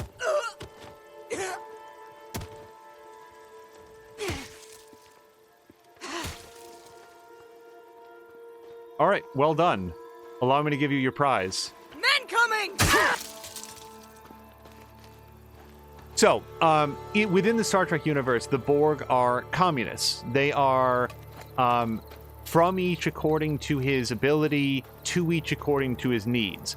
And what do people need? They need food and rest, and that's it. And that's what the Borg is. The Borg is the complete ironing out and homogenization of all individuality, all creative expression, all personal desire in service to the greater whole. And that is how Q describes them. They're most analogous to a swarm of locusts, but in this case, a swarm of locusts, each of whom is in service to the greater whole. Sorry, this might get loud here for a second as we iron these guys out. And they were something that the Federation had never encountered before. It was, as we talked about before, a species that could not be reasoned with. It had no basis of comparison with them because it wasn't interested in the Federation as its own separate set of ideals. It wanted to subsume those ideals and make them part of the Borg collective, and then they would all get along. The Borg don't believe in diplomacy because it's useless. It's pointless. They only care about this perfection of forcing everybody to be exactly the same. Enforced equality through absolute unity, and no one is different from anybody else in any way. That's what the Borg are. Until first contact, when suddenly they have a queen. So now, what are the Borg? They're like an assessment of a monarchy, but what? No, that doesn't work out at all, because that's not how monarchies are. So it's more like they took the analogy of the Borg operate by way of a hive mind. They're all telepathically linked, or cybernetically linked, mentally, all of the time. Every Borg is all Borg all of the time. And this was sort of likened to a hive mind like you'd have in a colony of bees. Well, I guess some Star Trek writers heard that phrase hive mind and said, oh, well, if it's like a colony of bees, then surely there must be a queen. And if there's a Borg queen, then she must have individuality. So I guess there is one personality, one individual, a singular person who is in charge of all Borg. And suddenly they went from being a strong analogy for communism to just a weird monarchy that's all in service to this one woman. And I don't know. I feel like it just completely defanged them. It made the Borg extremely understandable, because instead of being a force that could not be reckoned with at all, suddenly there is somebody that you can talk to. It's the Borg Queen. You can go talk to her. And if you make her a good enough deal, one that she perceives as being to her benefit, then she will agree to work with you. And I know this because it happens in Voyager a couple times. Voyager needs something. Catherine Janeway calls up the Borg Queen on the phone and says, hey, you need something, I need something, let's do something that's mutually beneficial for each of us. And the Borg Queen says, okay. That's weird, Q. You didn't really bring that up when you were sort of making the elevator pitch for who the Borg are, explaining to the audience as to what is this unknowable menace. Hello to Melfu. By the way, I think I was calling you Melifu. I kept interpreting that second L as being an I, so apologies for that. There is nothing further for us here. So, yeah, let's follow this path. Wait, let me get rid of this.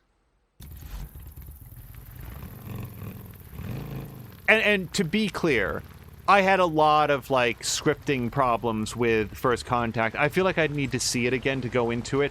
But it is specifically how the movie retconned the Borg into being something different, and how I felt like it was a misunderstanding of what the Borg were introduced in order to explore. And before anybody says, well, they needed a queen in order to have, in order to give a voice to the Borg, well, we've had voices to the Borg before. We had Locutus, we had Hugh, who was a reformed Borg that the Enterprise was sort of able to cut off from the collective and restore some humanity to him. And it turned out that he was an individual. He did have a personality.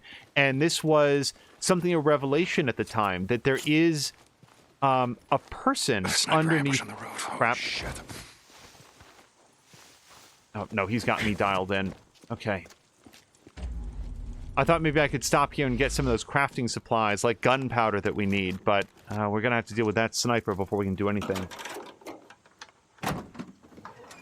Okay, so Fikras has a response, and he's going to play Devil's Advocate. And also, while he's sort of getting this written out, as I always say, I have no interest in convincing anybody else to dislike First Contact. It benefits me 0% to bring someone around to my way of thinking about this. And if other people enjoyed the movie, then have at it. I'm not gonna... There's movies that I argue are objectively bad. First Contact is not among them. It's just a movie that I didn't like very much. I feel like In Time, I keep mentioning this in passing and then not going into detail about it, but the movie In Time, which if I remember correctly had Olivia Wilde and Justin Timberlake, that is not a good movie. And you know what? I've got a beat here while I sort of search through this burned out bathroom. So, In Time is a movie about, and I'm going to talk the hell out of this movie because it's bad and I don't think that you should watch it. In Time is a movie about a world in which currency is time. Everybody in the world ages to about the age of 25, and then they biologically stop aging, and they are 25 for their entire duration. And what will eventually cause them to shit... Alarm. Cut it out. Okay, well, we'll see if that has any ramifications. Everybody has a clock in their arm, and their clock in their arm would time out so that everybody would live to about, 80 or 90 years. But this society has determined a way for people to trade time around like it's a currency, which then results in a world where you go to work and you put time on your clock, and that's how you're paid by your boss. And then when you buy something like a cup of coffee, then they take 4 minutes off of your time clock, and that's... You've lost 4 minutes of life in order for this, in exchange for this cup of coffee. And that's what the world's currency is. Okay? So, within this world of... Hold on a second. See if I can snipe this guy with a drifter crossbow. The last of them. You feel that, huh? Goddamn sniper. Shit! Now! Okay, I forgot that this was an ambush site, not just a one guy on a sniper site.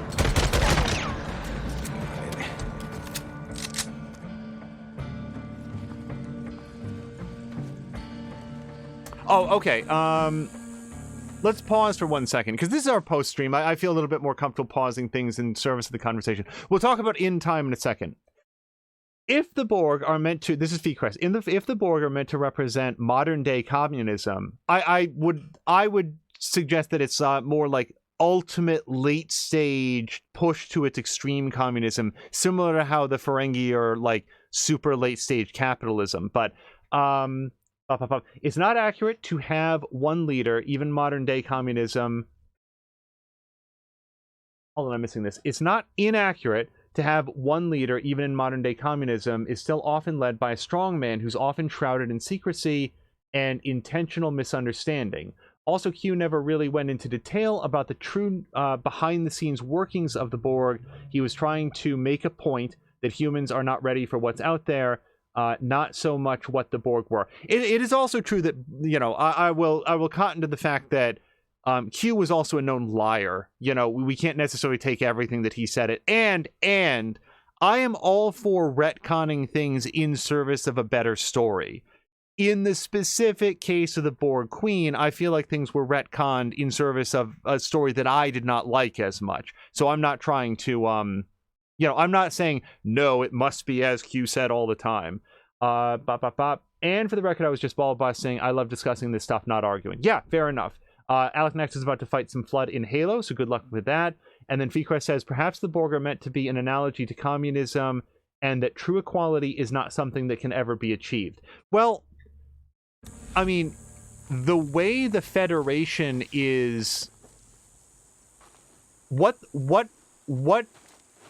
the Borg misunderstand as a race and what the portrayal of the Borg as communism misunderstands, and I don't think maliciously. I like the Borg as they are and as the analogy that I believe that they were intended to be. Where the misunderstanding is that equality is not I'm going to mispronounce this, homogeneous, but then homogeneity. Homogeneity? I think I got that correct. Being equal doesn't mean that everybody's the same. It means that there is an equality of opportunity for people so that you are not discriminated against based on the color of your skin or the family that you came from or the zip code in which you live or even your intelligence, right? Because people can have book smarts, people can have street smarts, people can have, you don't necessarily have to be intellectually super smart in order to be extremely good at a sport, in order to be a very, very fast runner, in order to be a star athlete. The fact that most athletes are also very intelligent, believe me, is something that haunts my dreams because I'm none of those things. But the fact is, there's different ways to contribute to society. The Borg misunderstand that. They stamp out all individuality in favor of absolute I'm not going to be able to pronounce it. In favor of just having everybody be exactly the same. The Federation is openly socialist. I mean, I don't think that there's any argument to be had that the Federation, the humans, the protagonists in Star Trek are absolutely designed to be a representation of this socialist utopia in which all of your basic needs are cared for. You are expected to contribute to society in some way, and the way in which you choose is largely up to your interests and what your skill set allows you to do. So you'll have somebody like Benjamin Sisko's father who runs a restaurant. He's a chef. He loves doing it. He loves interacting with the customers. He's not out there battling space aliens. He's at home cooking gumbo and living his best life, and every once in a while he gets to visit with his son and grandson, and that's what he wants to do. He is a benefit to society, but he's one because there is no money, there's no currency in the Federation, he's able to do what he loves and know that he's always going to have food on the table, a roof over his head, medical care that he needs, and so forth. I feel like that would be my response to anyone who, the Borg, in my view, don't represent the idea that equality is beyond reach. The Borg represent that demanding an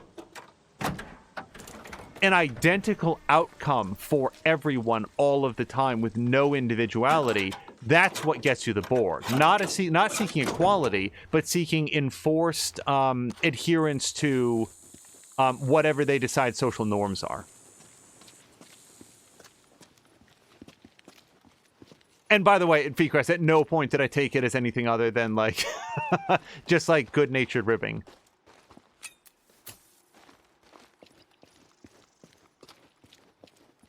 Oh, in time. Sorry, and so I was doing some looting there because again we need explosive bolts, and I can make some now. So if I shoot one guy and kill him with an explosive bolt, we have liftoff. We get a trophy. Let me see if we can make some napalm. We can make one napalm.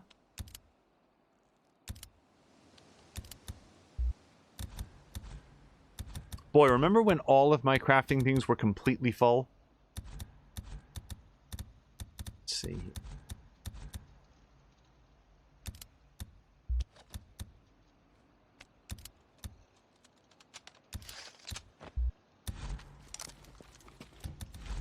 The movie In Time is a movie that I bring up a lot, and it is because... so I've described it, everybody has this clock in their wrist. When you pay for something, time comes off your life, and when you work and get paid, then time goes back on your clock. And in the movie In Time, let's see if you can figure out the message of this movie. In the movie In Time, there are very, very wealthy people who have millions of years on the clock. These are people who will be 25 years old for thousands of years. Literally millions of years are on their clocks. And they control the means of production, and they decide how much people get paid, and they decide how much things like cups of coffee last. So what's learned in the world of In Time is that no matter how hard you work, the economic system itself will always keep you down. It doesn't matter how much you make it work, because the surrounding costs will always go up commensurately. So you will always be basically financing the eternal lives of these extremely wealthy individuals. It's a movie about class inequality, income inequality. That's the whole thing. The world of In Time says there are a very small number of people who have achieved immortality. They have more than they could ever possibly desire, and still the system is being used to further elevate them above everybody else. This is an economic message that I feel like, could have some legs if told properly. I am certainly more in tune with this economic message than I am of something like, oh shit. What is that famous movie where, what's-his-face, Gordon Gekko comes out and gives this rousing argument about how greed is good, and everybody should just be out for themselves all the time and so forth? Was that just called Wall Street? I'm forgetting what it's... I'm pretty sure it was just called Wall Street. Whatever. In Time sucks. It's a terrible movie. It is a movie that is sociologically rooted in a message that I would be open to hearing, except the movie itself is so poorly done. And before I continue, no, Justin Timberlake, Olivia Wilde, Cillian Murphy's in this movie. Nobody in the movie is the problem with the movie. This is very much a movie that is... Yeah, she's gonna scream at me, damn it. But let's see if we can kill somebody with an explosive bolt. Let's see if we can kill her with an explosive bolt. Yep, that worked.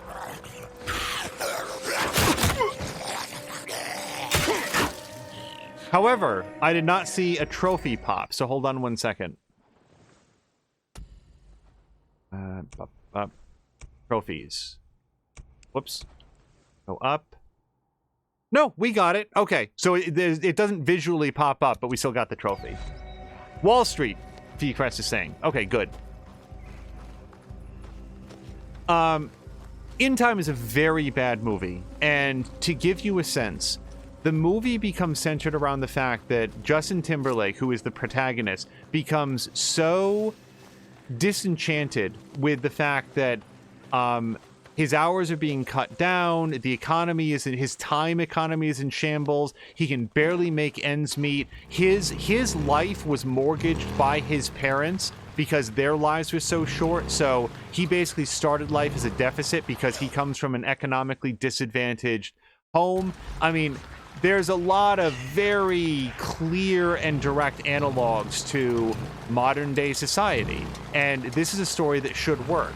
But then the story progresses where Justin Timberlake and Olivia Wilde are going to do this heist, and he's like, we've got to hit back at the system. We've got to get back at these very wealthy people that are immortal and overturn the system and down with capitalism, basically. I mean, it's this whole rousing speech. And Olivia Wilde says, but what can we possibly do? They have so much. Like, what could we possibly take for them? And Justin Timberlake goes, I don't know, like 1,000,000 years. We're still 1,000,000 years from them. And you guys, this then, they go in this heist and they get into this vault. And there in the vault, there's one thing sitting on this, pillar, put up with a beam of light shining on it. It's the only thing in this very large and well-defended vault. What is there? But there's a time clock with exactly 1 million years on it. I'm sorry, I think I said $1 million a second ago. There's a time clock with exactly 1 million years on it. It's the one thing that they needed to get, and it's so specific that you would think, oh, well, surely this must be a trap. No, it's just that the one thing that Justin Timberlake said that he was going to need in order to really make a splash and overturn the system is the one thing that's in the one room that they decided to open up. Never in my life have I come so close to standing up in the middle of a theater with other people in it and saying, oh, isn't that convenient, everyone? It's the one thing that he said off the top of his head that he was going to need. It's so bad. Also, in the spirit of spoiling everything, Cillian Murphy is a law enforcement agent who is trying to track down these dissidents who are trying to overthrow this wonderful capitalist society. Oh, we have to get rid of Justin Timberlake and Olivia Wilde. We have to track them down and find out where they're coming from and stop this heist, stop them from overthrowing the natural order where the best people are in charge. So he is a law enforcement agent who's doing this.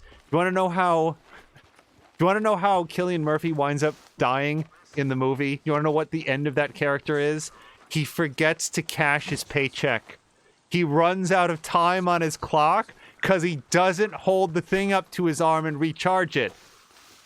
He didn't get caught. He didn't get caught captive. He wasn't like knocked unconscious. He didn't go on a drinking binge.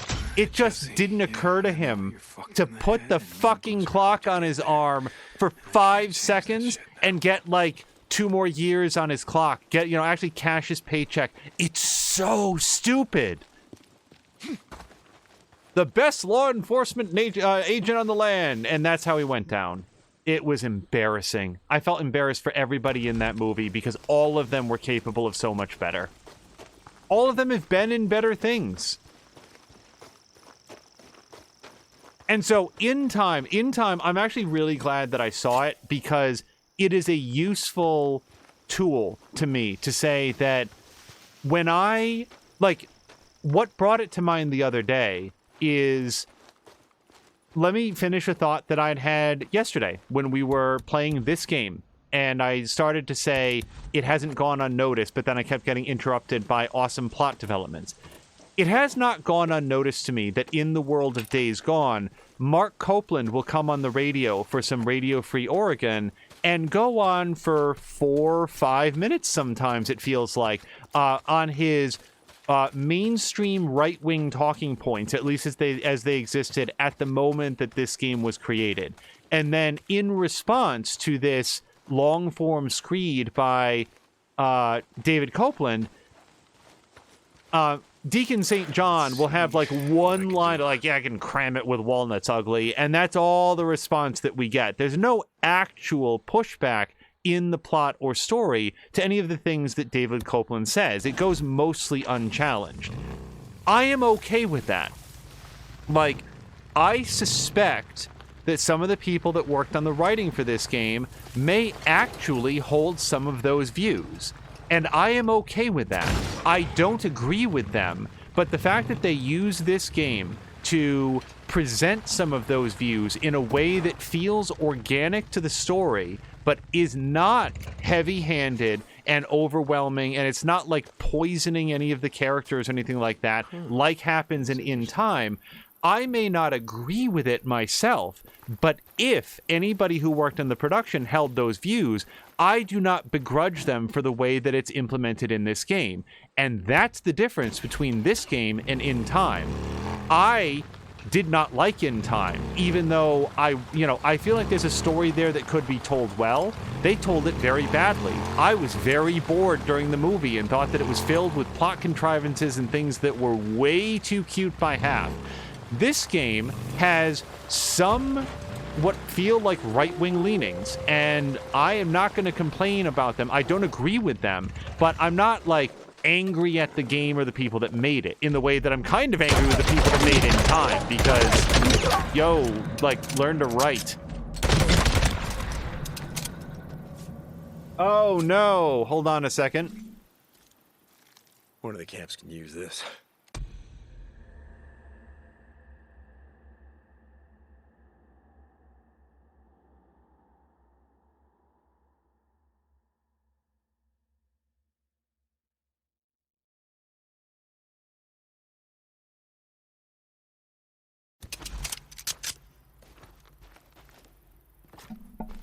All right. Whoops. Sorry about that. St. John, are you there? Oh, Brian. What? Why are you on this channel? We tried contacting you on our channel. Well, I lost the radio the night that shit went down. Did she make it out? Your wife? Yeah, no thanks to you. I'm glad. There's something that I have to tell you. So talk. In person. Nah, I don't think so. It's important. Shit. In the Northern Cascades, there's an old pioneer cemetery. Yeah, okay. I know the one. Meet me there. Please. Okay. That's the call we were waiting from. I have no idea what caused it to come up now, but let's ride to the NERO LZ and meet with O'Brien. That's the whole point of what we've been doing. Whoops. Hold on. The other point of what we've been doing is that I wanted to get some of these historical markers since they happen to be right here. And I can't get to that one. Okay. Well, maybe this one. Yeah. I like In Time to me. And I don't like really the title of the movie because it's so awkward to say In Time. But In Time is a very useful tool to me because it's something that I can point to say quality entertainment is not the same to me as having a viewpoint that I can agree with. You know, because I thought that In Time was very bad, and other products that have a political, like Joker, for example. I feel like the movie Joker has some political underpinnings that are very specific and something, you know, things that I super don't agree with. However, the movie is very good. So, like, I can separate out those two things.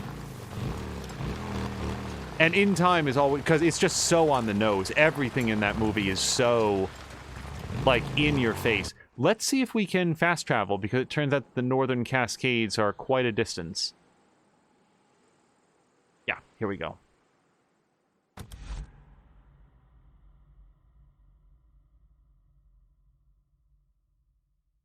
Fequest is saying that he's never heard of the movie and needs to see it because it's a fascinating idea. Well, it is a fascinating idea. I mean, the idea of, like, and by the way, just to set expectations, there is no point in the movie In Time where anybody explains how this came to be. This simply is the way that society is.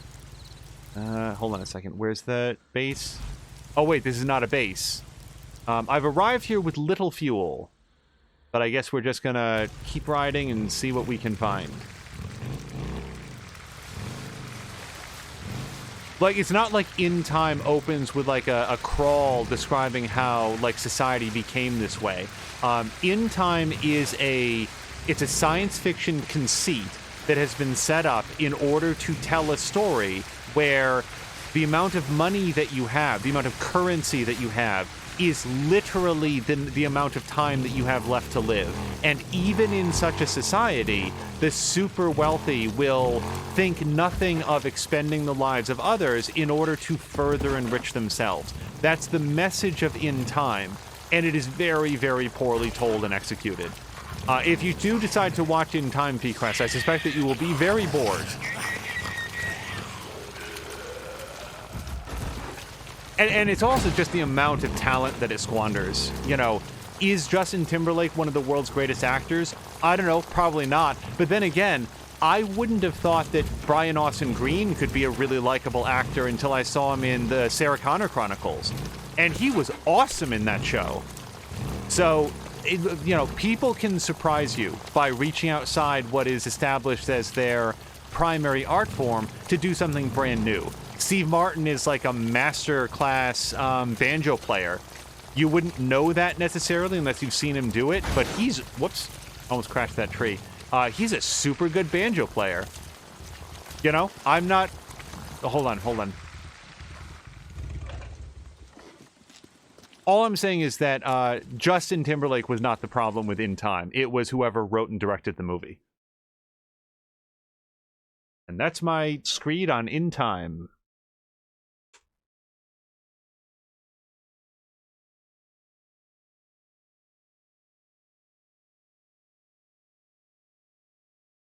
Well, I can't say I expected to hear from you again.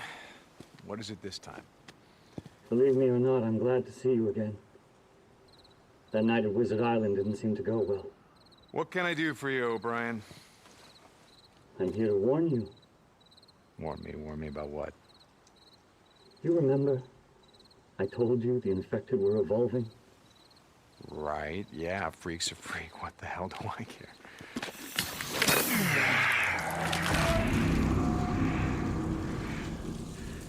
The strain of the virus, its effects on the human nervous and lymphatic systems is accelerating at an exponential rate.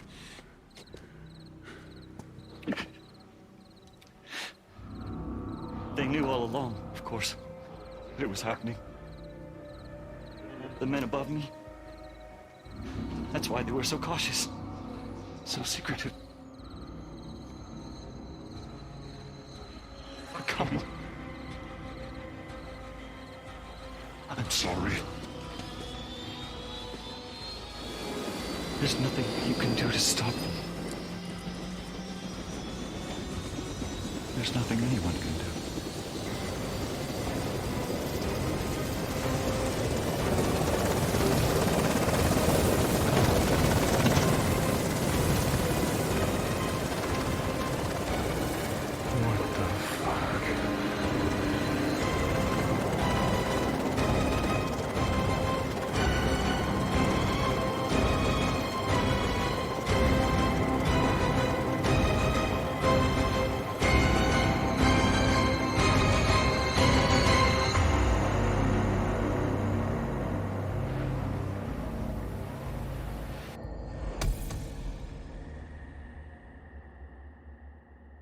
So I would say that that's the stinger into the sequel, except that's only 17% of it. Unknown NERO weapon. Okay.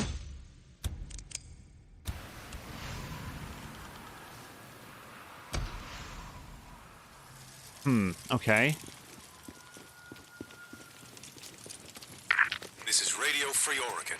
The truth. Oh, shall here we set you go. free. You heard me talking about the black choppers?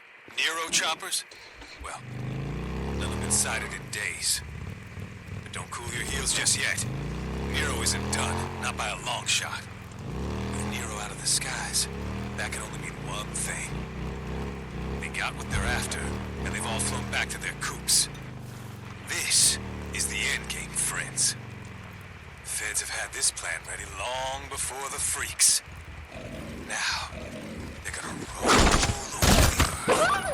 And woe to anyone who stands in their way. But we've hung on this long. We're not gonna give up now. We're fighters. We've survived the shit in the fucking show. And we are nothing if not prepared. Like I said before, Cope, you don't know the half of it. But yeah, I'm with you on this one. It ain't over yet. Where'd my bike go? Apparently it kept going. Yeah, it kept going after I got knocked off.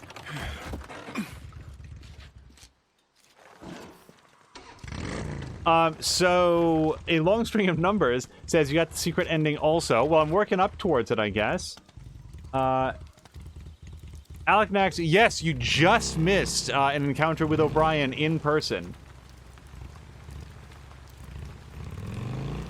And the answer to that is yes. What we just found is yet another thing that I had not predicted. I was curious why, and I'd express this. Why is O'Brien wearing a blacked out face mask? Because we saw him earlier in the game. Oh boy.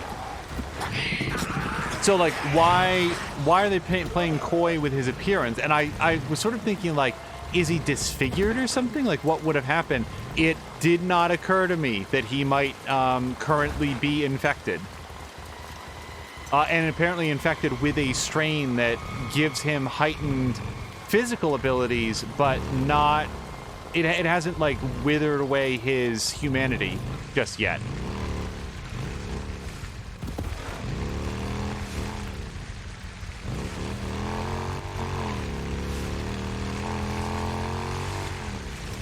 I stopped looking for a gas can, and I probably shouldn't have done that. I got distracted by the wolves, and... Oh, man, I don't want to run out of fuel.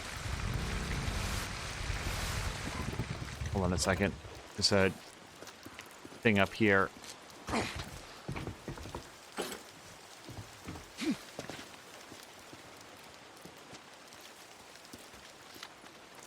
Let's see what I can do.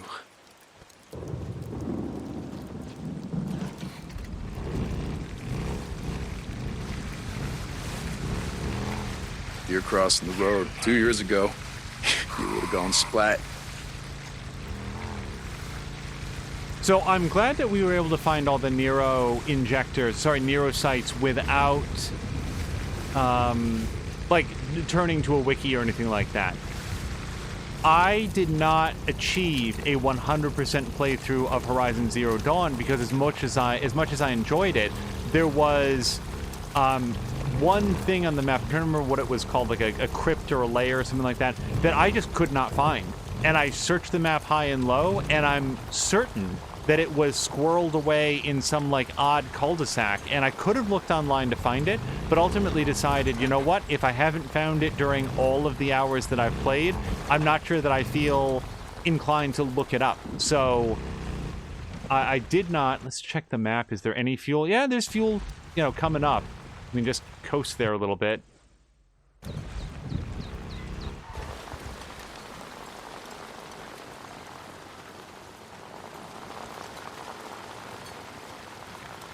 This is me hitting the throttle, by the way. We are out of gas, but you can see a gas station right up here. Whether or not it's infested remains to be seen.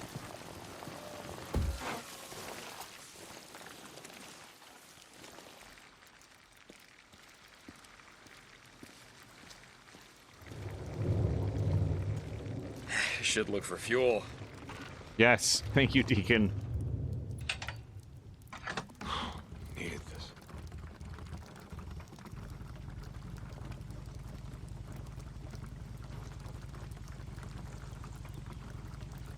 Yeah, I didn't think that, like, it didn't make a lot of sense to me that O'Brien would just be disfigured, because that's a big, like, who cares?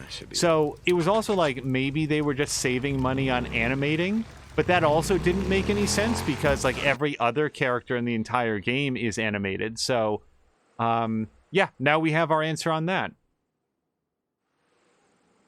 Geez, we got a couple storylines down here.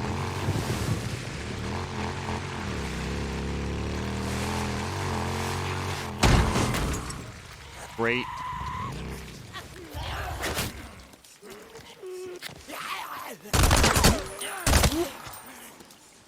This may be an experience that's more specific to folks who live in the Northeast or perhaps the Pacific Northwest, but I have had the experience of driving along at night and then having a deer suddenly jump out in front of the road, and it is very alarming because all of a sudden there's this giant brown shape that's in front of you, and deer are big. Like, I don't drive an especially small car, but deer are larger than you think they are, and to have something of that size just sort of like pop out in front, and you definitely don't want to hit them. I mean, just out of... Oh, hold on.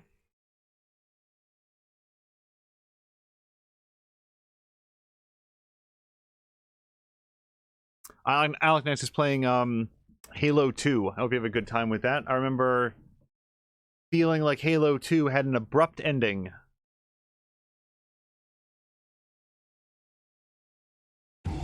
Hey, we got a goddamn Ripper here! Turn around! Not a ripper. Hey, whoa, whoa, whoa, hold up. I know her. Put that away. I got this. Okay, take care of her. Not my problem.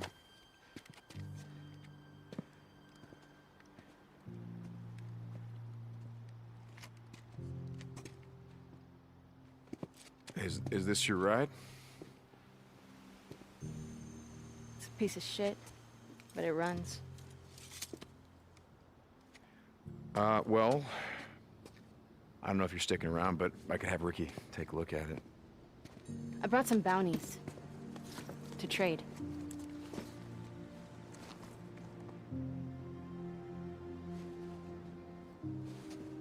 Okay. Then, I should probably introduce you to Joe Haslin. He's the bounty collector. He's right up this way. I'm not staying. I'm not staying in a goddamn camp. Yeah, do whatever you want.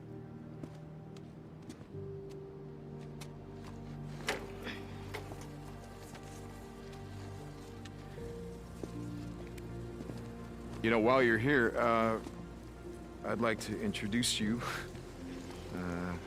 to someone. Her name is Sarah. She had a kid sister that, well, her kid sister reminds me of you, so I thought that maybe you would like her. I had a sister. She was older than me. A pain in my ass.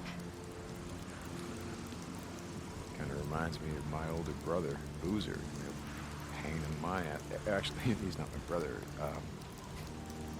We rode together in the MC. And he's the head of security around here, so you should probably meet him too. I told you I'm not staying. And I heard you. Seriously, do whatever you want. So what kind of gun you got there? Are you making sure that you ride out with plenty of ammo? Yeah, I got enough. Good. I was rather have to work with that.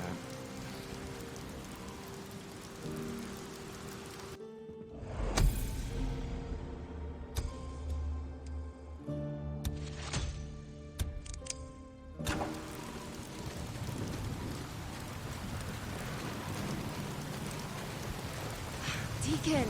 All right, I'm gonna refill all of his weapons. How's life treating you, Blair? Good choice. And suppressors if we need them. Yeah. Here you go. Yep. Good one. Yep. Now, because we're already rank 3 here, I don't want to trade in, like, we're full on bounties, but it would still be a huge waste to go above this. So I might do a quick fast travel to any other camp. Copeland's camp, maybe? Let's see, where is Copeland's camp? Here? Yes. But I cannot fast travel because the bike is too far. Oh, cool, he left it outside. Okay, well, let me go get that. Hey, Deacon. You be careful out there.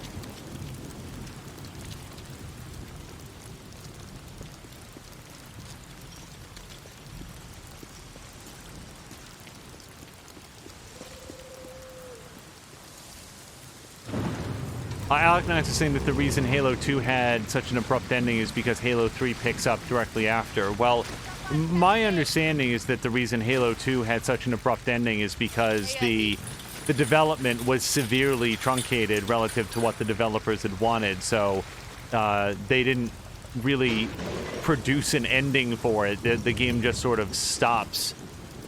Okay, let me... So they're gonna... This is gonna incur a load screen, but I still feel like it's important to get through, because I do want to turn in all the bounties.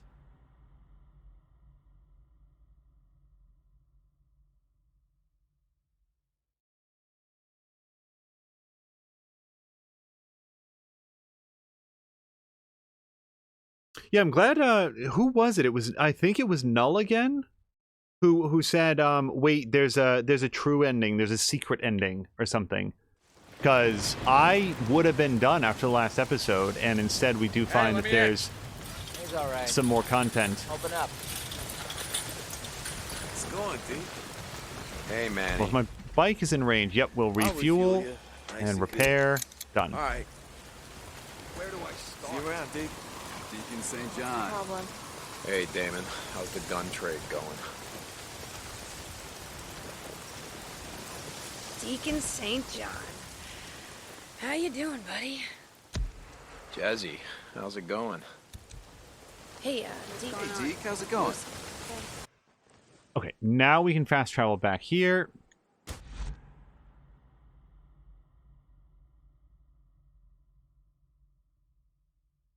Hello to More Than a Mia. I hope you're having a great weekend. You depending on when you arrived, if it's just now, you basically missed a lot of like searching for NERO stuff, and now we're back onto story content. And Alec Nice is asking if I've played Halo 2. Not in a long time, but yes, I played it back in the day. Halo 2 on the original Xbox ran terribly. Like the texture pop-in was unimaginable. And the good news is they did, if you play the Xbox version of Halo 2 on an Xbox 360, that issue is resolved. And now, of course, we have the what do they call it? The Master Chief Collection, which is further updated beyond that. And they recut all the cutscenes and stuff like that.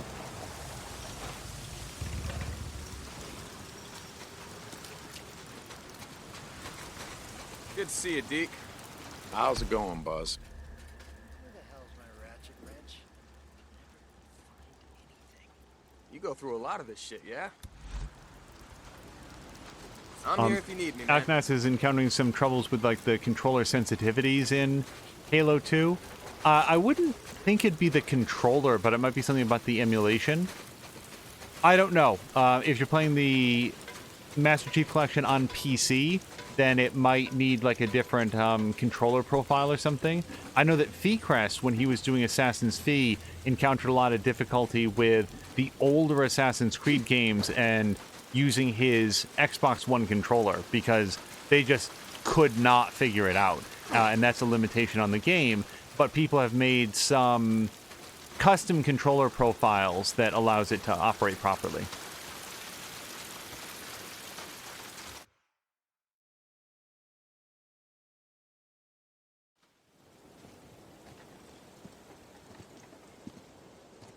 Hey. Hey, Deacon. Addie carved it herself. It's beautiful, right? Thanks. Yeah, it was a piece of redwood that Mike kept in his room. He once told me that when things settled down, he was going to make something out of it, like a cribbage board. Wait, a what? He doesn't play cribbage. Iron Mike played cribbage. No, but that's the point. That there'd come a day when something like that mattered again. Oh, what does it say? Yeah, don't look at me. I just carved it. It's an old Hindu proverb. My mother taught it to me. It reads, "Rivers do not drink their own water. Trees do not eat their own fruit. And clouds do not swallow their own rain. What great ones have is always for the benefit of others." What do you think? Well, coming from you, I think that would have meant a lot to him. Yeah. Yeah, I think if Mike were here, he would probably say something like, "What the hell does that even mean?" Huh? Come on. Yeah, no, you're right. He would have said, "What the hell does that mean?" Followed by, "What the hell are you doing standing around here? The world ain't gonna save itself, God damn it. Get to work." You're right again. Come on, guys, let's get to work. Oh, did I ever tell you about the time that Iron Mike saw Addie and I for the first time at the lodge in front of the fireplace? Oh, this is funny. Okay, so we were tangled up. No. We were all up in there. What? Addie, Why? for the first time, and Iron Mike comes out and he You don't looks have to at tell us. me this. You can stop. He had that grin on his I'm not face. You're such a perv, dude. Like, dialogue like that had to be recorded in the same room together. There's no way. Anyway, I continue to be impressed by how natural all the dialogue is that flows.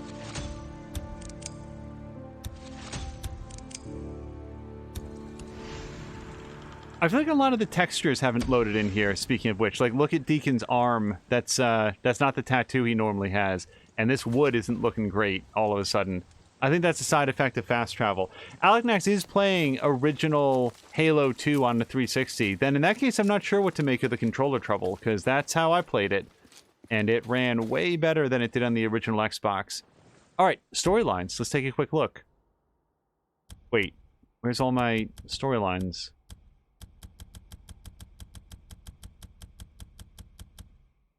Jesus Christ. These are all the hordes, you guys.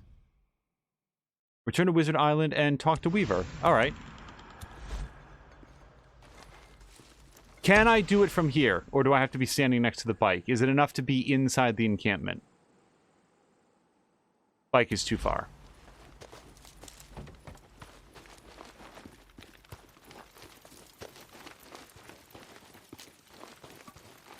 Yeah, that's a big Unreal Engine thing where it'll load in the textures later and sometimes never, depending on what it thinks is important at the time. It prioritizes load times over quality to an extent that is determined by the developer, but sometimes makes some interesting compromises.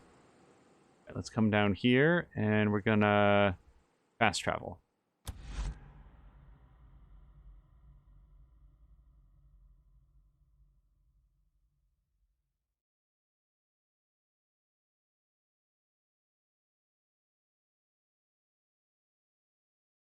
Yeah, Mia, Fee, Aleknax, Melfu. I hope everybody's having a nice Sunday. It's a gorgeous day outside.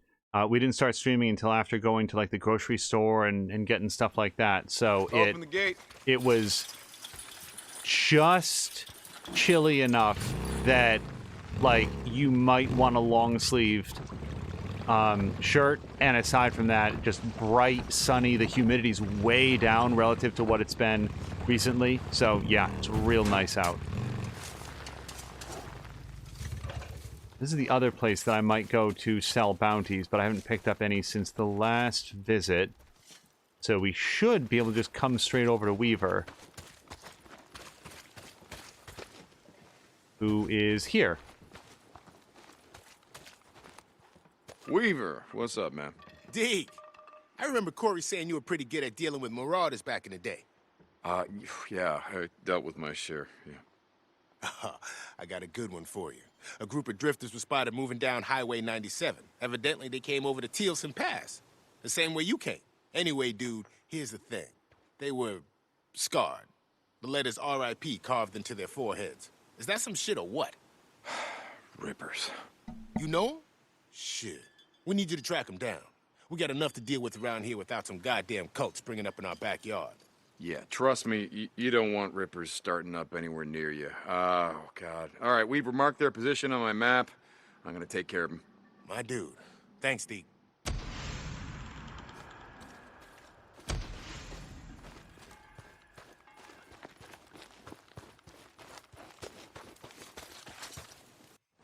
Wait. Because I did expend a bunch of fuel getting here. Let's refuel.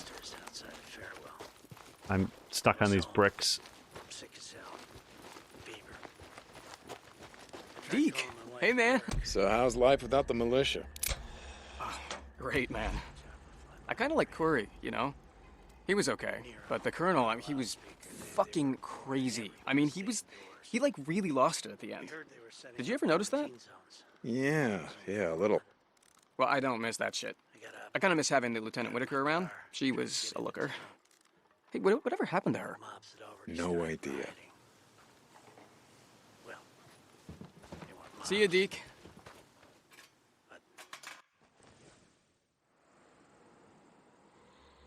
Okay, so yeah, we should be able to get down there pretty quick. One thing that didn't come up in our sort of credit, watching the credits summation of the game was something that I commented on a few different occasions. It is super weird to me that Deacon has the word Sarah stenciled in 90-point font across the side of his neck, and nobody in camp ever asks him, like for example, this came up when Weaver, it was either Weaver or Corey, I think it was Corey, asked him about, like, what was your wife's name? And Deacon says, Beth. Dude, you have the name Sarah tattooed on your neck. How does Beth feel about that? And nobody ever comments on it. Nobody ever asks him about the word Sarah, or relates it back to Sarah Whitaker. It's a common enough name, so it's not like it's a giant plot hole. It's different from the way that people, I think, generally behave. Where, it would have been nice if at some point there was one person who said, oh, hey, you've got the name Sarah on there, just like Sarah Whitaker. It's a weird coincidence. Be careful, man. Weaver out. Oh, thanks for the tip, Weaver. Oh, my goddamn favorite. What is it? Things got a little too hot for you in Iron Butte? Something's not right. How the hell did you get over the pass?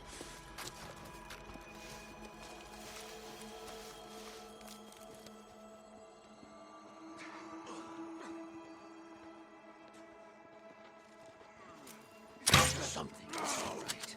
Okay. He has found release. He is free.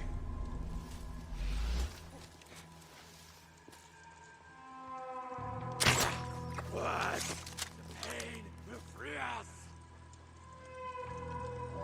Oh, Alec Knight's saying it's just a matter of breaking the controller in. Yeah, fair enough.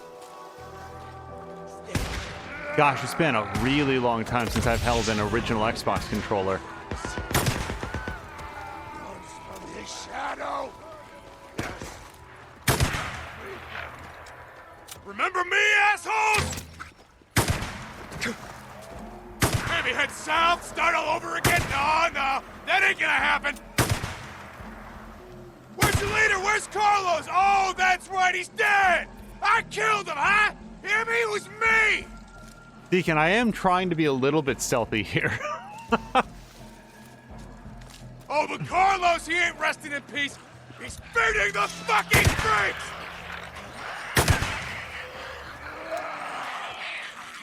You're all gonna be feeding the fucking freaks.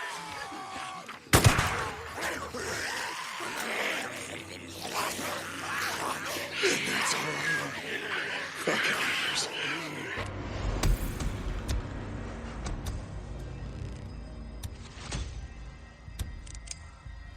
Boo, yuck. I wouldn't want that one. Oh.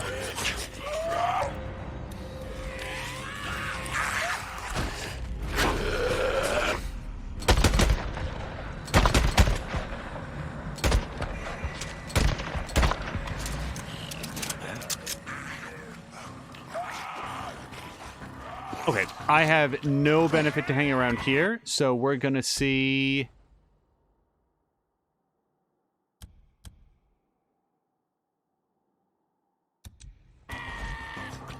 I guess it really wants me to do this quest about the rings. No rippers starting anything around here. I read the report by that dude that was following him. He said they called themselves Rest in Peace. Seemed to worship the freaks.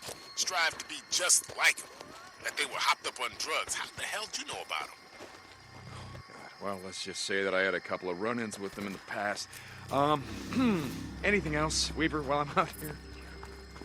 Nah, man, I'm good. But I want to hear that story someday. I don't know if you do, Weaver. See you around.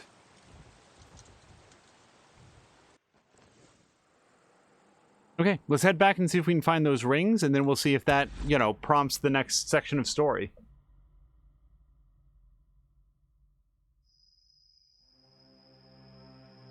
Fikris is saying, gosh, I wonder if, is it Deacon who sounds like Trevor? Trevor in Grand Theft Auto 5 was played by Stephen Ogg, who is a very interesting guy. He also played a major role in The Walking Dead for a while, and I've seen him in some other stuff. He's always fun to watch.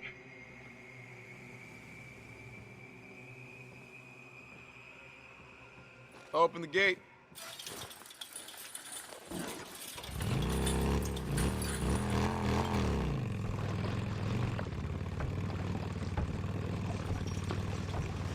So somebody in an earlier episode had commented that they had to deal with a lot of visual degradation as they played the game. I never saw that until we started fast traveling around, and all of a sudden I am seeing a lot of like missing textures and so forth. So I wonder if people who did a lot of fast travel wound up having a different visual experience.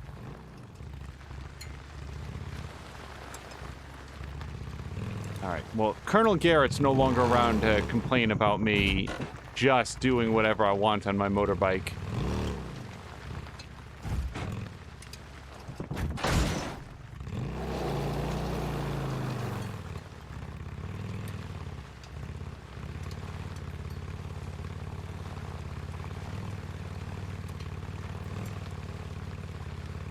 Man, I remember when the Xbox, the first Xbox originally came out, and it...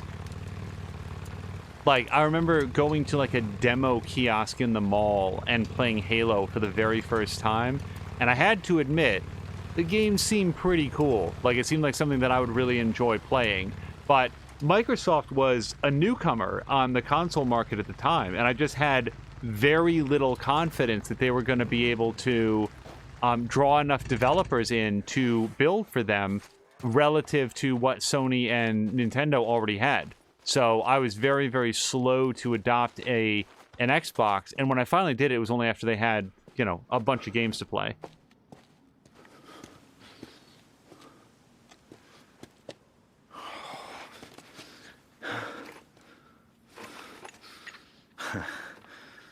Here they are.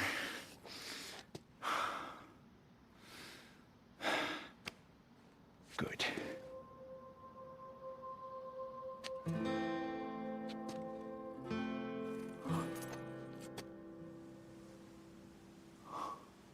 I do, sweetheart.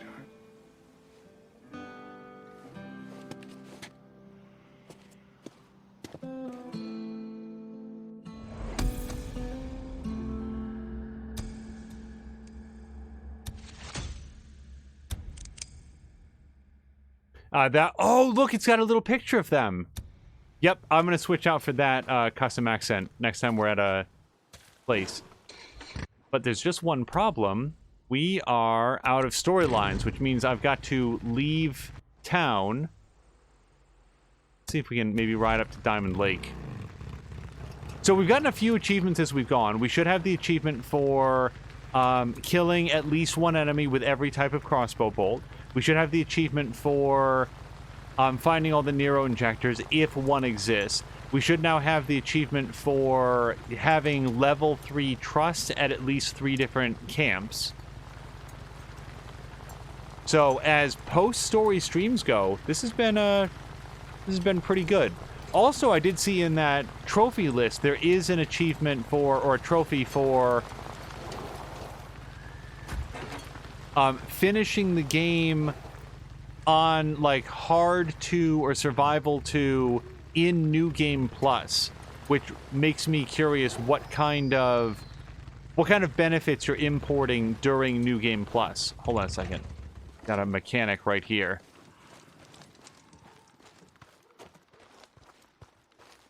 Zeke, hey man. How's it going, Caleb? Yeah, I can fix that. Okay. Oh, he doesn't do paint jobs. You Got nuts. it. See you, Deke. Well, that's okay. We want to ride outside of town anyway, so that'll give us more reason to go up to Diamond Lake.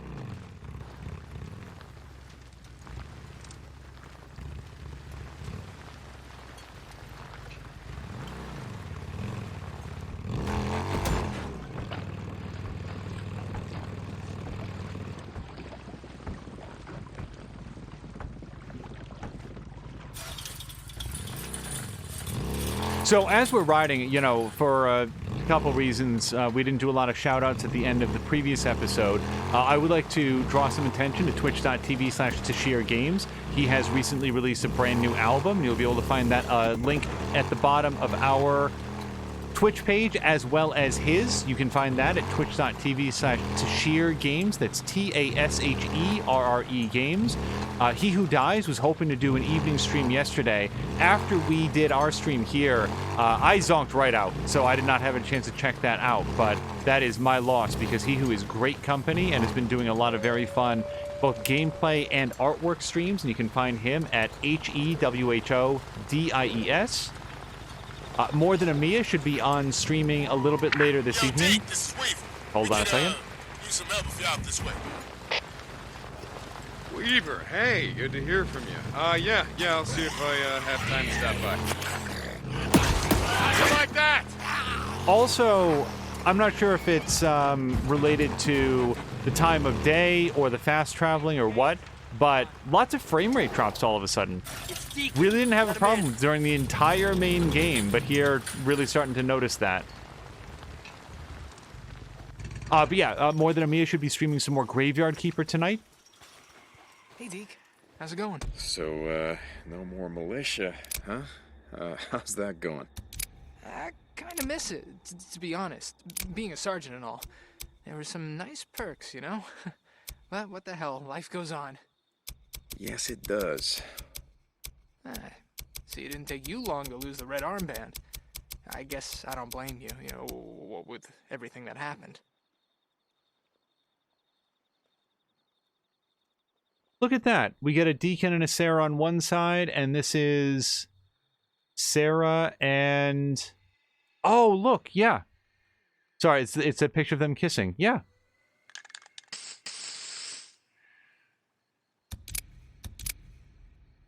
Oh, okay then. Gas it is. Yep. Okay.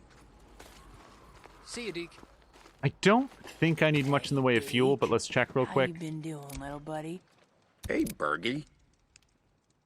Well, good choice. I use that upgrade myself. Okay. Hey, Deke. Deke, I'll see you around. What are you up to? Okay. Hey, Lucas.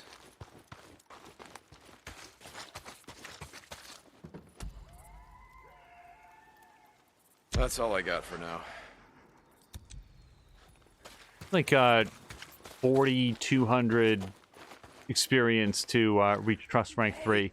All right, so we did get a call from Weaver, although it didn't seem to have resulted in a storyline. Let's check progress. So we're at 100% on most things, but let me scroll down to see, because I don't think we're at 100% on everything. Bounty Hunter, no, Protecting the Weak. Yeah, we're only at 90% on that one. Horde Killers, yeah, so we're not going to do too much in that. Marauder Camp Hunter. Oh! No, that might be it. But wait, I thought that when we talked to O'Brien,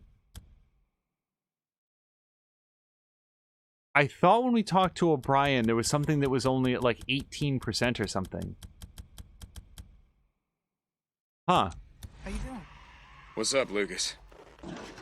Well, I guess we'll bop back here.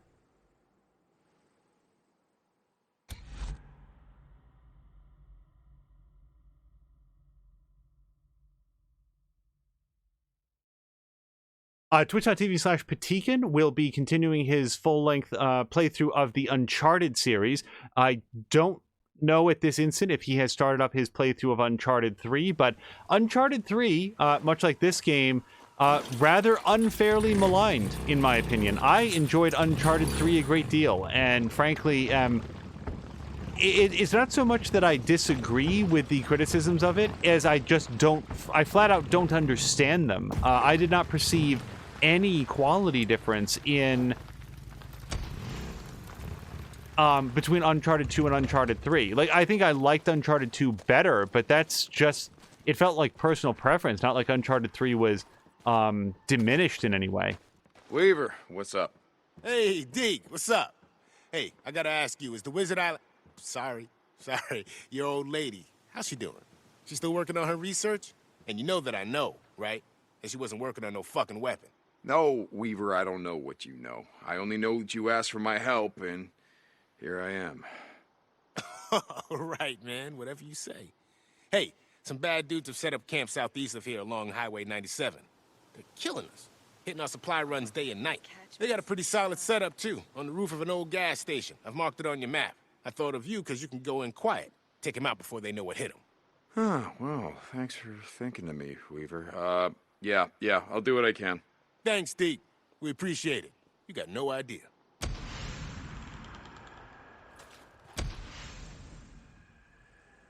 Oh, yeah. Let's, Okay,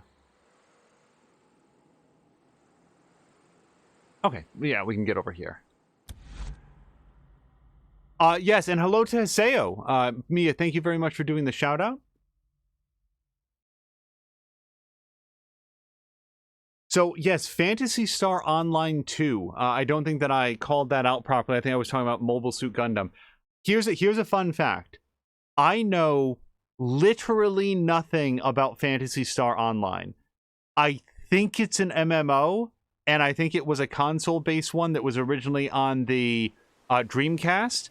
And if I'm incorrect on either of those things, then I'm wrong, because I've never known anybody who played it. It is a franchise that I am completely unfamiliar with. My limited understanding, and Haseo can probably fill some of this in, is that previously Phantasy Star Online 2 was only released in markets outside North America, and it's only just now been brought over. That's as much as I know about it, so I can't even... Weaver, I'm here, and yeah, they sure do look like some bad dudes. See? I told you. You don't need any help? You want me to send some more men? Oh, no. I got my element of surprise, if I want to use it. All right, man. Good luck. Weaver out. So I have 10 Gas station rooftop. Now, how the hell am I gonna get to them? people marked. Oh boy, I gotta be careful. Surprise them. Yeah, 8 years later, Haseo was saying. Heavy guns.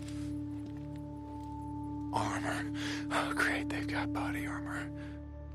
Deacon, you've dealt with body armor. That's no big thing at all, especially with your residue bolts. Now, can you shoot someone with body armor with a residue bolt? I honestly don't know. Oops. You know what, maybe we'll just special bolt this guy in the head.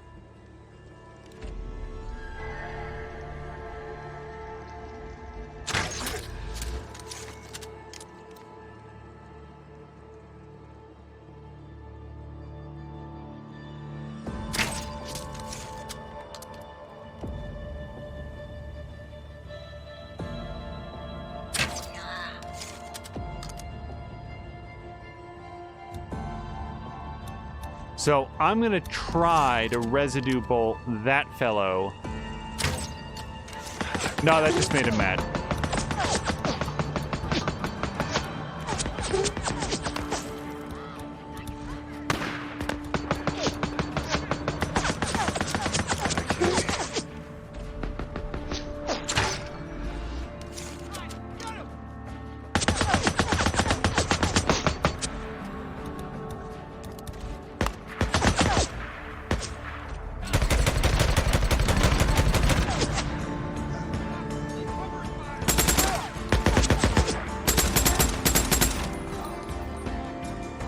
I do like it in games where somebody has body armor. Whoa! What is this? Bring him down!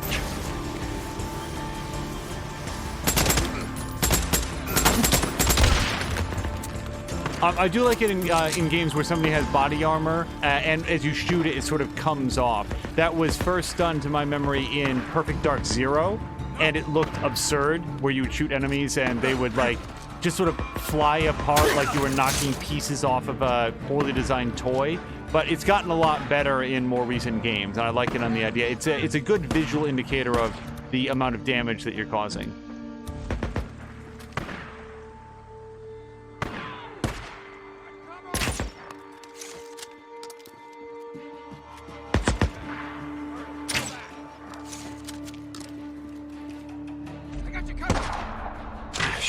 Almost out.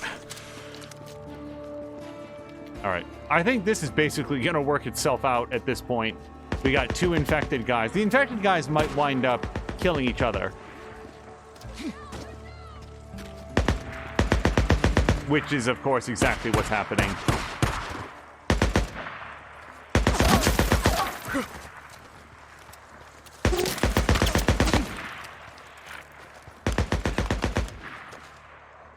Oh gosh, Haseo was saying that he kind of overloaded the server. Like when you say we, like players in general, or like groups in your clan, in your group? That was the last of... Oh my god.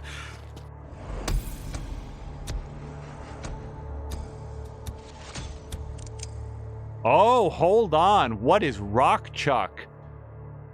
Looks like a shotgun, but I'd really like to find out.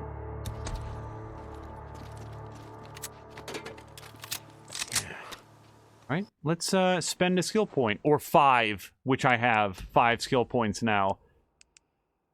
Okay, you know what? Let's initial recovery and duration of the health. At this point, what does it matter? You know, extra burst of adrenaline when low on health, and that is, I believe, every single skill in the survival tree.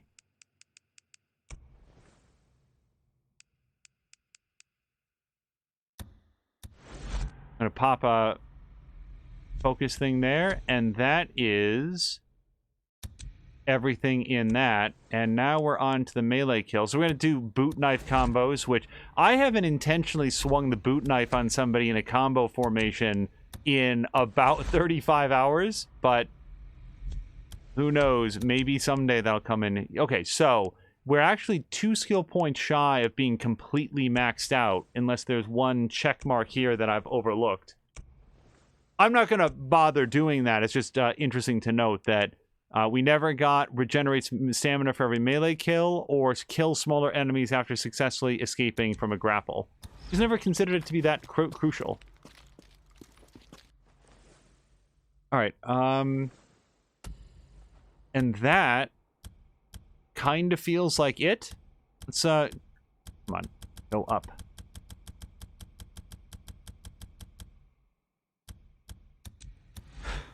Weaver, it's done.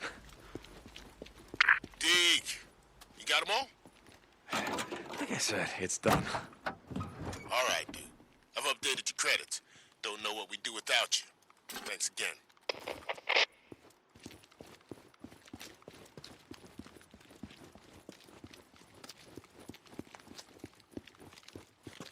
So I'm going to hop back on the bike, and we're going to go for a quick ride back to, well, probably Wizard Island, I suppose, and then call it there. And unless something happens between here and there, that's going to be our time with Days Gone. Nothing that I said in the previous episode has been modified in any way. If anything, the fact that we decided to revisit it after hitting credits speaks to the quality of the game and how much I enjoyed it. This is probably one of the only games that we've ever played past credits. There's been games like Dragon Quest Builders or Ys 8 that I stopped playing before hitting credits just because I had stopped having fun with it. But even games that I really love, we wound up, you know, just sort of stepping away from after hitting credits. Even games that I really liked, like God of War. I loved God of War. I think about it all the time. You there? Oh, hold on. This is Weaver. I got a job for you if you're out this way. Hey, Weaver. I'll stop by if I have time. Yeah, let's hit Wizard Island. Yeah, God of War. I had thought, okay, Haseo, I hope you have a nice time at work. I hope that it's not too stressful and goes well, and hopefully we'll be able to see you here online a little bit later in the day.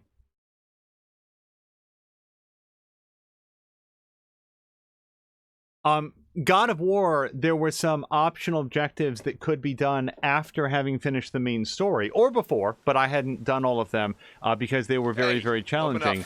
And I sort of thought, you know, hey, maybe we'll do a bonus stream afterwards and polish some of those off. and then didn't, because it was time to move on to something else. Turns out that after doing a 3-hour stream yesterday to wrap up the end of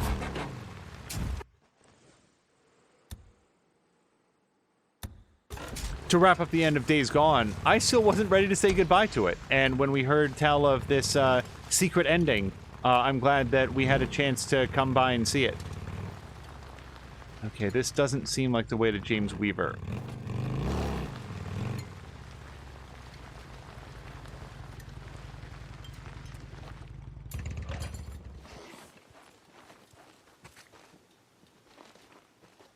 Deke, thanks for coming, man. Yeah, what do you need, Weaver? Dude, one of our guys has been taken hostage. Well, gals, I guess. Melinda Foster. Anyway, she was patrolling our eastern border along the 97 corridor. Got ambushed. 2 guys made it back alive, but they got Foster. Melinda Foster. She used to be a sergeant, right? Yeah, but she gave all that shit up with the rest of us. I've marked down her last known location on your map. Bring her back, Deke. Shit, I'll do what I can.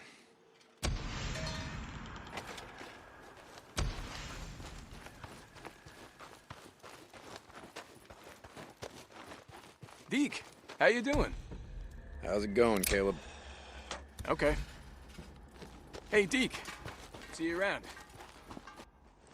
As quickly as we're getting around to some of these objectives, this is... what we're encountering is actually a pretty good example of why I don't use the fast travel options all that often, because the feel of the game transforms significantly when you're just sort of like teleporting around. And as discussed, I like the travel. I like seeing, you know, some of the emergent things that can happen, getting the radio conversations. I don't like Radio Free Oregon, but I'm glad that it was in the game, and it did give some conversation topics and so forth. So, yeah. I'm mostly fast traveling here just because I had a sense that there would be some stuff to do. I honestly thought this episode, I thought to myself, do you think we're going to get an hour out of this? And I didn't really say anything because I wasn't sure and what to expect. But yeah, we're into 3.5 hours now, and we've got at least one more thing to do.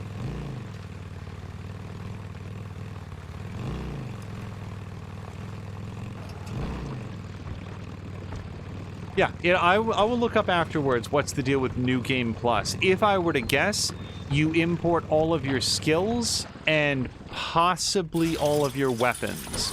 I don't know about the weapons, though, because that does feel like it'd be really unbalanced for some of the early parts in the game. But of course, if you're playing on the higher difficulty levels, maybe that's what they're tuned for. Devil May Cry games do that, for example. Like those higher difficulty levels, a lot of them are not intended for you to play except as a New Game Plus. You think I can stab her, or is she gonna scream?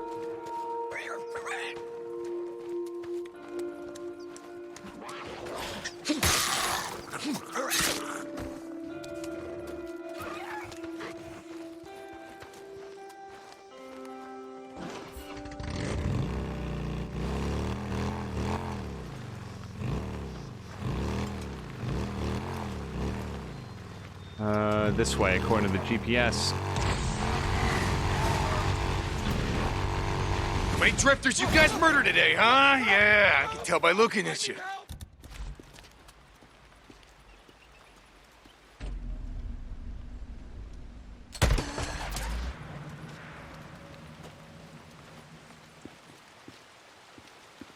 Hey. It's okay. Hey, it's not safe out here in the shit. I know where there's a camp that... Camp? Where? Show me. I'll go. Gosh, I have no idea where I'm higher up. So we're gonna go to Diamond Lake? Diamond Lake, head there, ask for Russell. I was done for. Oh, shit! You know? Thank you so much. Oh, man. Yeah, let him know it was Deacon St. John. Stay off the main roads. Don't stop.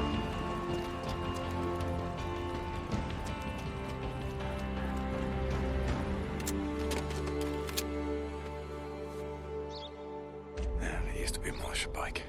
It looks like it anyway. That's gotta be hers. Hey, Weaver. This camp looks empty. She's gotta be there, man. Yeah, I'll take a look around. Whoa, what is happening? Deacon's not wrong. I don't see anything moving. Survival vision doesn't see anything. Oh, wait, we do have somebody here.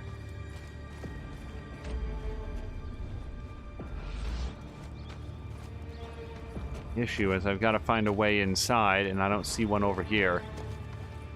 Unless he can't wriggle through that hole. No. Also, who is this? I saw someone moving out there.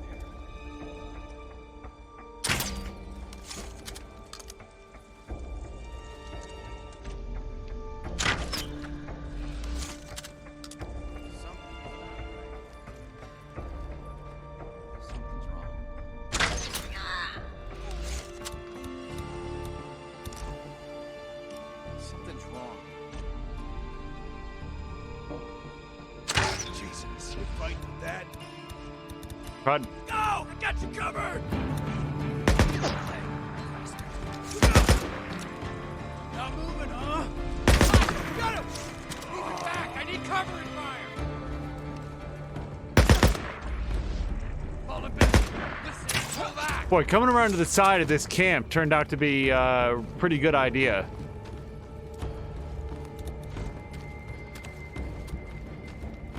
Ah, here we go. This is the place. It's gotta be. And where the hell is everyone? We're looking for more men. Can handle themselves. You don't gotta be alone no more. Come on, join us.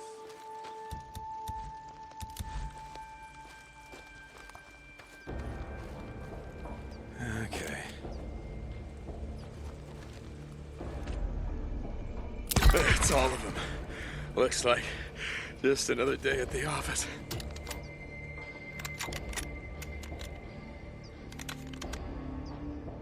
That did it. I'll kill her, I swear.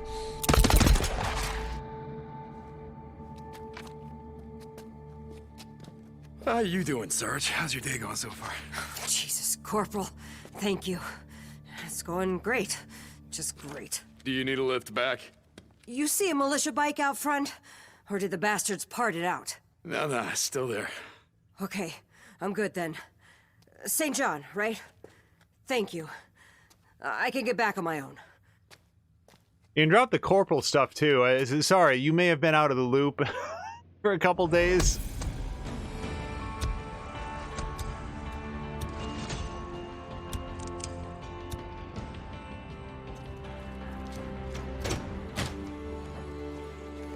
Okay, so we're gonna get back to the bike, but then again, it kind of feels like that's it.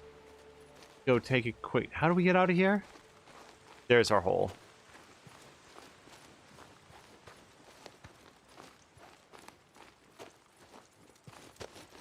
As we sort of wind things down, I hope people check out twitch.tv/thesunnypanda, one of the warmest and jolliest and friendliest Monster Hunter World streamers out there. He has also been working his way through NieR Automata, which is a game that I would love to watch him play, but having not yet played it for myself, it's sort of on the no-go list at the moment. It doesn't have to be for you. You can check him out at twitch.tv/thesunnypanda. JV McMaster has been actually splitting his time. I'm so happy to see that Sarah McMaster has been streaming many of the days. I've gotten to see effectively none of them live because she always is doing it when the both of us are at work, but I like to put it on after getting home so that we can enjoy the videos on demand. That's in addition to the streams that Jason himself is doing in the evenings. Again, Sarah streams while we're at work, then Jason streams after I've gone to bed, so I rarely get to see those, but all of those videos on demand are available, or you can catch them live at twitch.tv/JVMcMaster. Wait, that's not another NERO research site, is it? Huh. Well, let me jump up there and see. Twitch.tv/Mr. Binky has been on hiatus as he has been getting himself moved from Georgia to Florida. He is now posting pictures on Twitter of his dog settling into their new dig. So fingers crossed that once his internet gets hooked up and his projector system and so forth are back up and running, he will be streaming. However, again, much like Sarah McMaster, in an extremely pleasant surprise, Twitch.tv/Mr. Bones, Mr. Bones _DBW has taken to streaming again. He's been streaming with his friend Hookzilla, and they've been doing things like Manhunter and Destiny. I found her, and she's on her way back. Hold on. All right, man. Thanks for doing that. See you, man. I'll check in later, see how she's doing. St. John out.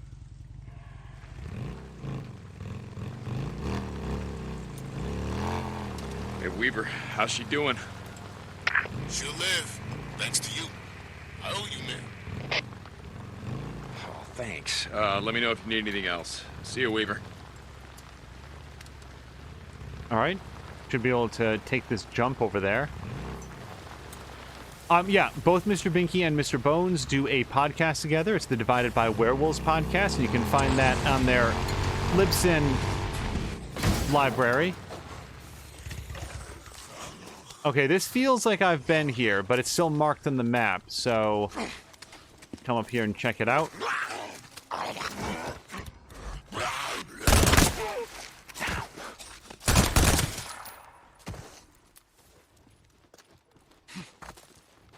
Yeah, this super feels like I've already been here. Oh, but I didn't get the crate, dummy. Okay. Good.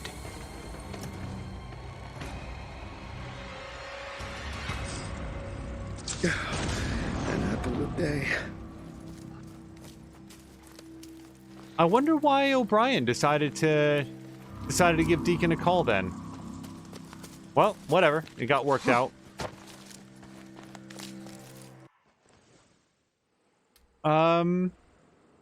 Yeah, I don't know. I feel like that's a pretty good look at Days Gone. The only things active, it's all hordes. And as much as I've liked Days Gone, like I said, what really kept me looped into it was the quality of the story and the storytelling. And now that we have rounded out everything that I can find, even post-credits, I feel like we are good. Let's just take a quick look at trophies to see if there's anything else. So I could try to accumulate 8 more minutes of drifting around on the bike if I wanted to. There's a hidden trophy there in the 4th column just underneath Infestation Exterminator. Wonder what that could be. Use nitro and drift at the same time on your bike for at least 5 seconds. Let's see if we can do that one. Could just take a moment.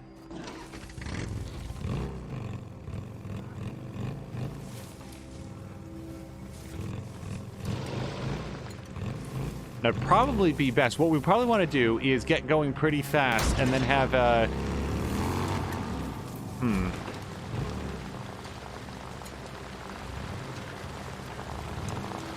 Have a relatively open space to donut in.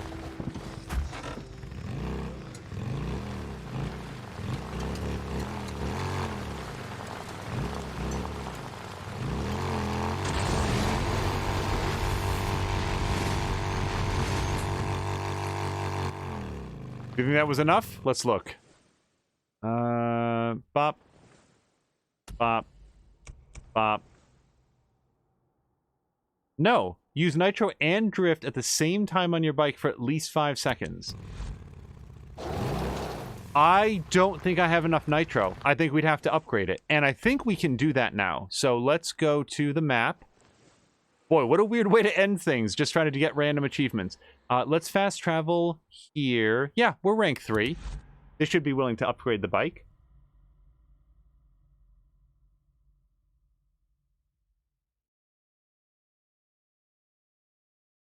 Wow, I guess Mr. Bones, Mia's doing the shoutouts, and I guess Mr. Bones was last streaming Red Dead Redemption 2. I didn't realize that he had done any of that. So I don't know if that was story or internet or multiplayer related content.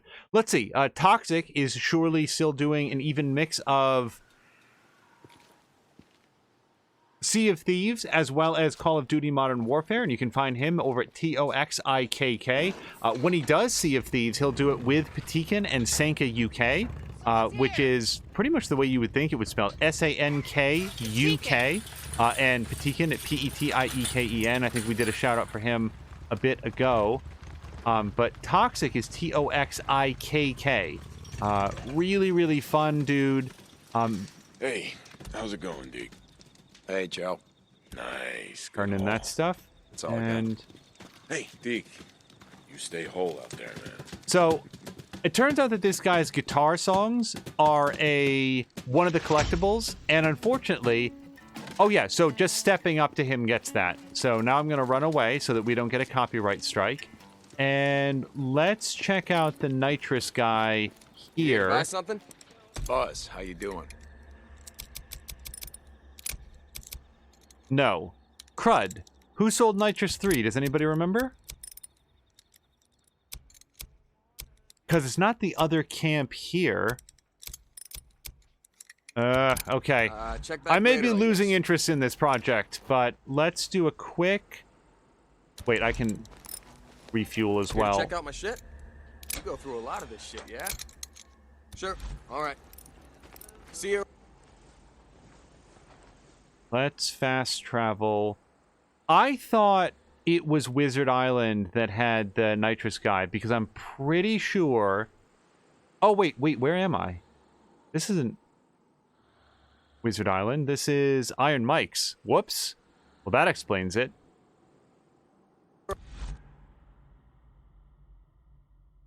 All the encampments are so different, and this far in, I still confuse one for the other. Yeah, Wizard Island is in a giant ashen field because Colonel Garrett had them burn everything down. So I don't know why I confused one for the other. Papalotko stopped by earlier, and she confirmed that she's mostly focused on Kingdom Come Deliverance now, but with luck, we may also see some more of her modded playthrough of Skyrim if she can get it to stop crashing so much. I think probably the most experimentation in any game that I've done with various mods may have been Stellaris, just because there's some really neat-seeming mods out there that spice up the gameplay, give you a wider variety of planets to colonize, adjust the AI so that it better understands how to do things like terraform planets and so forth.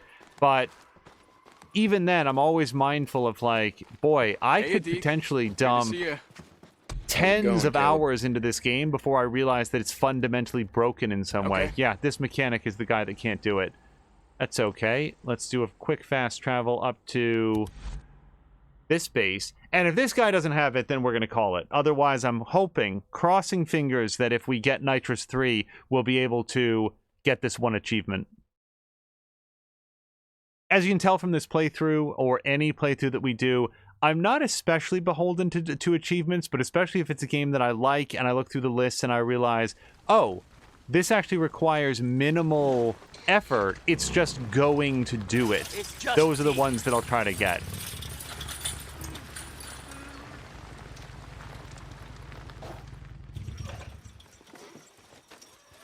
Deke, what are you up to?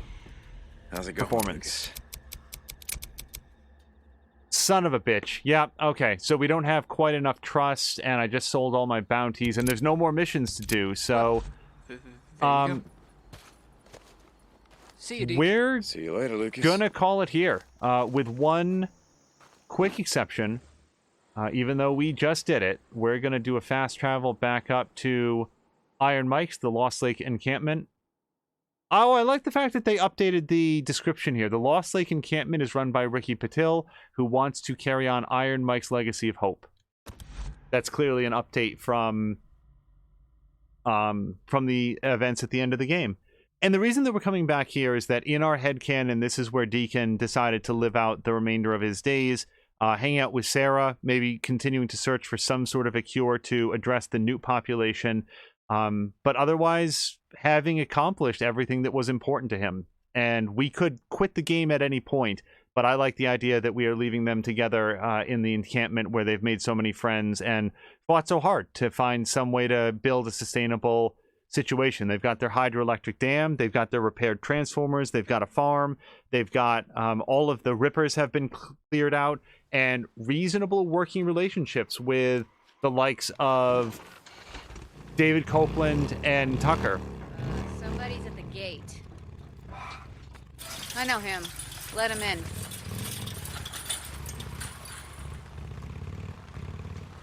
So yeah, we're gonna pull the bike on here into the garage. Hold on, can I get up on that ramp? Got good shit in stock today. No. Okay. Just park it here then. Deacon St. John, how have you been? How's it going, Buzz? And that's it. As far as I know, there is no house that we can go to finish things up with Sarah, so this will be where we wrap things up. Thank you so much for joining for this post-credit stream for Days Gone.